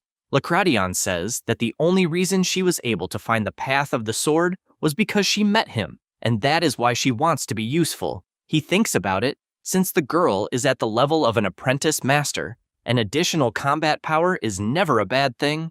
They teleport back, and everyone is already waiting for them, including Bianca, who runs over to embrace him. Sometime later, someone arrives at the MC's house. It is Hilnisr, Prince of the Kingdom of Starlon. He thinks about Crash, who has become the center of the power struggle between the factions of the Empire and the Kingdom, a presence capable of shaking Raherm Academy itself. Therefore, he is determined to place him under his control before anyone else can claim him. Amid the countless conflicts between factions, the third princess of the Empire leads the nation's future with her beauty and talent with the sword, becoming the center of the Imperial faction and gathering its forces. On the other hand, the faction of the four great kingdoms tried to unite around the sword saint, Charlotte Valheim. However, the girl is incredibly selfish and uncontrollable, and has no intention whatsoever of leading a faction. A marriage agreement between Hilnisr and Charlotte was proposed, but she rejected it without a second thought, thus earning his resentment.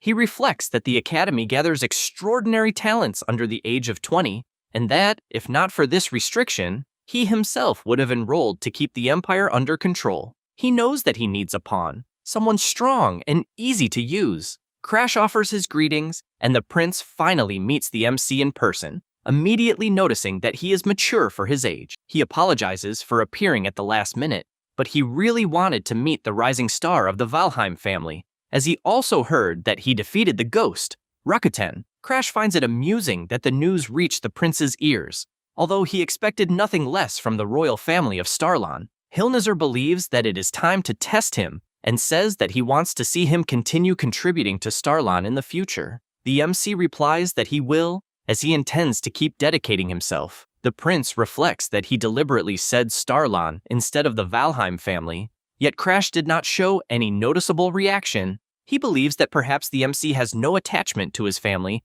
after being coldly treated as useless and may even harbor hatred toward them. In any case, he tells him about the power struggle within the Academy and explains that Charlotte is currently at the center of the four great kingdoms. He points out that although her personal military prowess is impressive, she is not someone capable of leading a group, as she is simply unfit to head an organization. The MC asks whether he is requesting that he enter the Academy starting next year and take over the leadership of the four great kingdoms in place of his own sister in order to oppose the Empire, and whether the Starlon family will support him. Hilnisr is pleased to see how quickly he understood the information and says that, as the first prince, it is still premature for him to claim that he will have Starlon's support. Crash mentions the fact that this will happen within a year. The prince begins to break out in a cold sweat and asks whether this is an analysis made by a Valheim. He replies that it is not, since, as everyone knows, he has no close relationship with his family. Hilnisr believes that this is a lie. The fact that his succession to the throne will become a certainty starting next year is an absolute secret, and he has no idea how a 14-year-old boy discovered it, something that not even Sigrun herself, the genius of the Empire, knows. Furthermore, from what he has noticed, the MC deliberately allowed him to learn this, and he no longer knows whether the Valheims even understand the royal family's secrets and whether Crash is showing off that he has the family's full support. He considers the fact that the MC is classified as useless and wonders whether this was meant to make others take the bait known as Crash. That way, those who approach the MC to exploit him would willingly provide information and funds to raise him. The MC merely watches to see how far the man will take these absurd speculations. This is because he knows that the prince is intelligent, although not on the same level as Sigrun. Before his regression, she protected the kingdom from the Empire purely through her cunning, and that is exactly why he will take advantage of the situation. Brilliant minds tend to trust fragmented information and would never suspect that a 14-year-old boy possesses memories of a past life. Hilnizer comments that he can assume the Valheims do not see Starlon as an enemy. Crash replies that the family is based in Starlon, so it would never oppose the kingdom. The prince is relieved to hear this and asks about the proposal. The MC suggests spreading a rumor that Hardenheart's killing hound had already been mortally wounded by the Imperial army, that Rakuten of Masai Palace was defeated by a master-level figure together with the subjugation squad, and that Crash Valheim remains a failure to this day. The prince says that the truth would eventually come to light. Crash believes that if the royal family suppresses the truth, the Valheims will join them. Hilnitzer is not certain about that,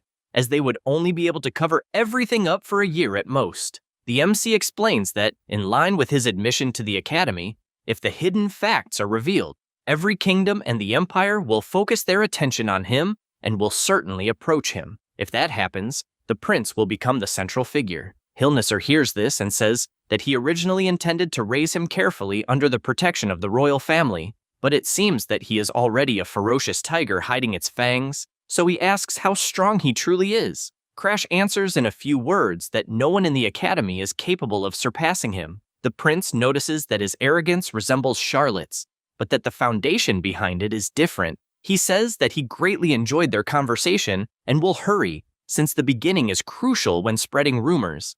The MC feels exhausted after the entire conversation and calls for Krim. The crow finds all of this boring and asks whether he needs anything. Crash asks to travel to the Forbidden Region through Saphira as soon as possible, since walking beneath the sun for too long while possessing the dark lunar physique is uncomfortable. Krim considers this a problem because Saphira overexerted herself regarding the Spirit King, so she cannot move around freely. Crash finds this troublesome and says that his family may be sending an expedition to the Forbidden Region, so he needs to infiltrate the Knight's Order. He shows an item that will greatly help him. It is the transformation potion he received from Darling, which will make his infiltration mission possible. His new identity is now clad.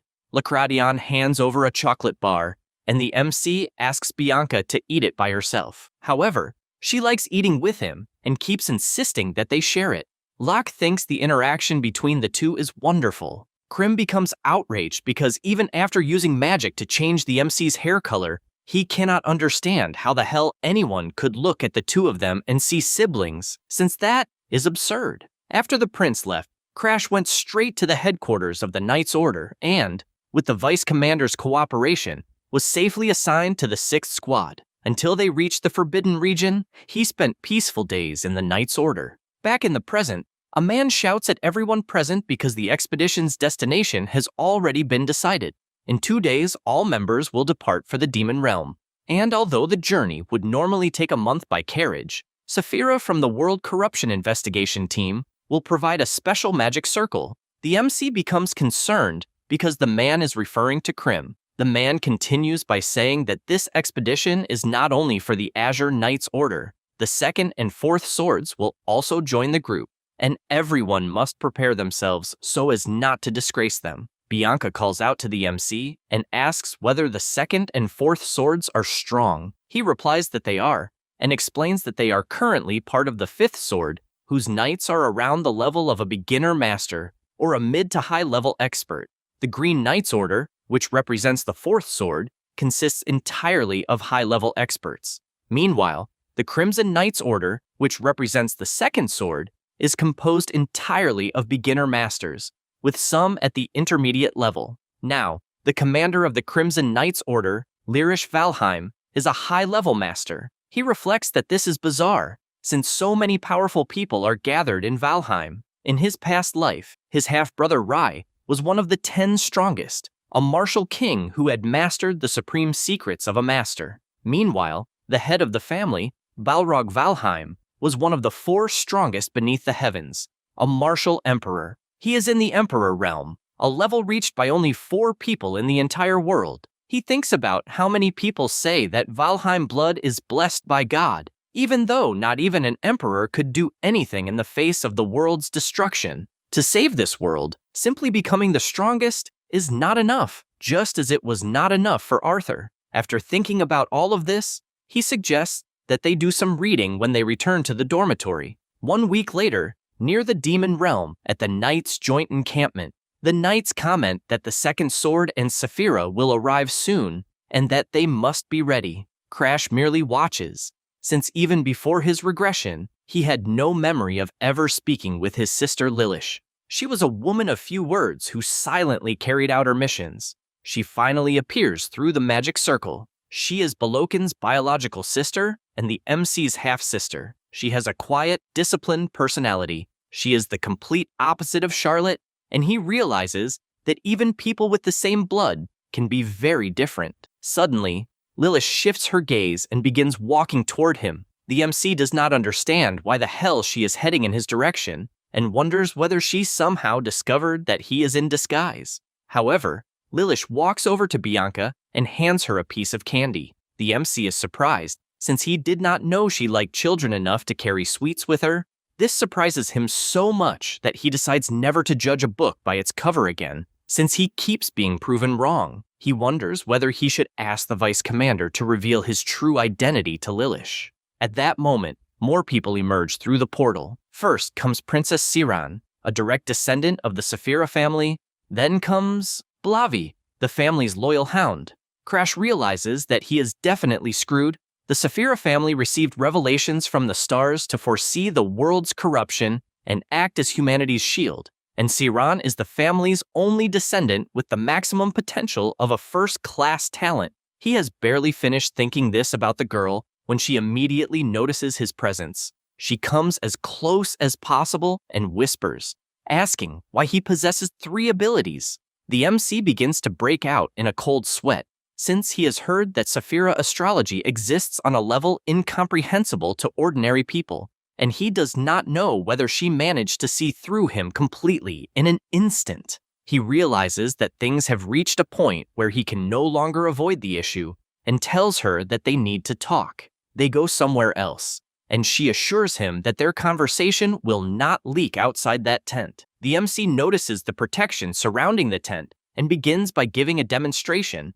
making the candy in her hand fly toward him. He then reveals that he possesses one ability that steals and another that burns anything. At the moment, those are the only 2 things he can show, and because of that, he would like to make her an offer that would not be bad for her. In other words, he gets straight to the point and says that he wants the Heavenly Massacre Star from the Hound standing right before them, a being dominated by the urge to kill and filled with hatred toward the world. The curse of the Heavenly Massacre Star is in Blavi's possession, and in his past life, he was known as the Stellar Heavenly Hound. He used Saphira's ability to avoid the constellation's curse, and later, through his aura, discarded the name Stellar Heavenly Hound and began living as the family's loyal hound. She is surprised, since the fact that Blavi is the Stellar Heavenly Hound should be unknown to anyone outside the family, and although the disappearance of the Heavenly Massacre Star would be a salvation for the boy, the same is not true for the Saphira family. After all, if it disappears, they will lose the leash that binds Blavi to them. The MC asks whether she is truly that afraid, even though he is so loyal. She merely says that she does not see enough value to agree to the exchange. Crash asks her to use the Hound's ability that sees the truth to verify whether what he is about to say is true, and reveals that within 2 years, in Saphira's garden at Lake Ulfid, he will save her from certain death. The girl is frightened by this information and immediately looks at Blavi, who is using the Veritas ability, which can determine the truth of any statement, and she realizes from his reaction that the information is true. Siran tries to understand Crash's 3 abilities, since from what she has seen, one involves stealing, another involves fire, and she believes the third is related to prophecy. Everything indicates that her death within 2 years is real. The MC realizes that she considers this valuable enough for an exchange, and she asks him to please give her some time to think. He notices that she has taken the bait and says, "That is fine." After leaving, Krim says that it is truly incredible that he also wants to go after the Heavenly Massacre Star. After all, if he obtains it, his body will gain immense power, but on the other hand, it is also incredibly dangerous.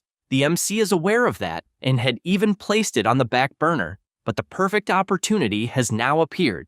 That is because if he manages to steal it that very day, he may be able to prevent the war against the world corruptors. Krim is startled by this, and Crash explains that only a direct descendant of Saphira can suppress the heavenly massacre star. However, because Siran was killed by the corruptors, Blavi went mad and slaughtered countless people in pursuit of revenge, which resulted in a large-scale war. He now thinks from Arthur's perspective, since Arthur must have intentionally chosen not to interfere with Siran's death or the war against the world corruptors. Then, after taking control of the weakened family, he used it for his own convenience and seized the Academy, the Saphira Empire, and the Blue Generation, doing everything his own way. Yet even then, he failed to prevent the destruction. Something unexpected must have happened. In other words, there is no single correct answer for preventing the destruction, which is why he is confident in doing things his own way. He needs to become stronger, because the power of corruption lurks within the demon realm, and he will take for himself every ability that people cannot properly control. Krim is impressed by those words, and the MC becomes increasingly confident that he will obtain power, because he is determined to steal the entire world. That's all, folks. If you enjoy the video, subscribe and hit the bell. Thanks.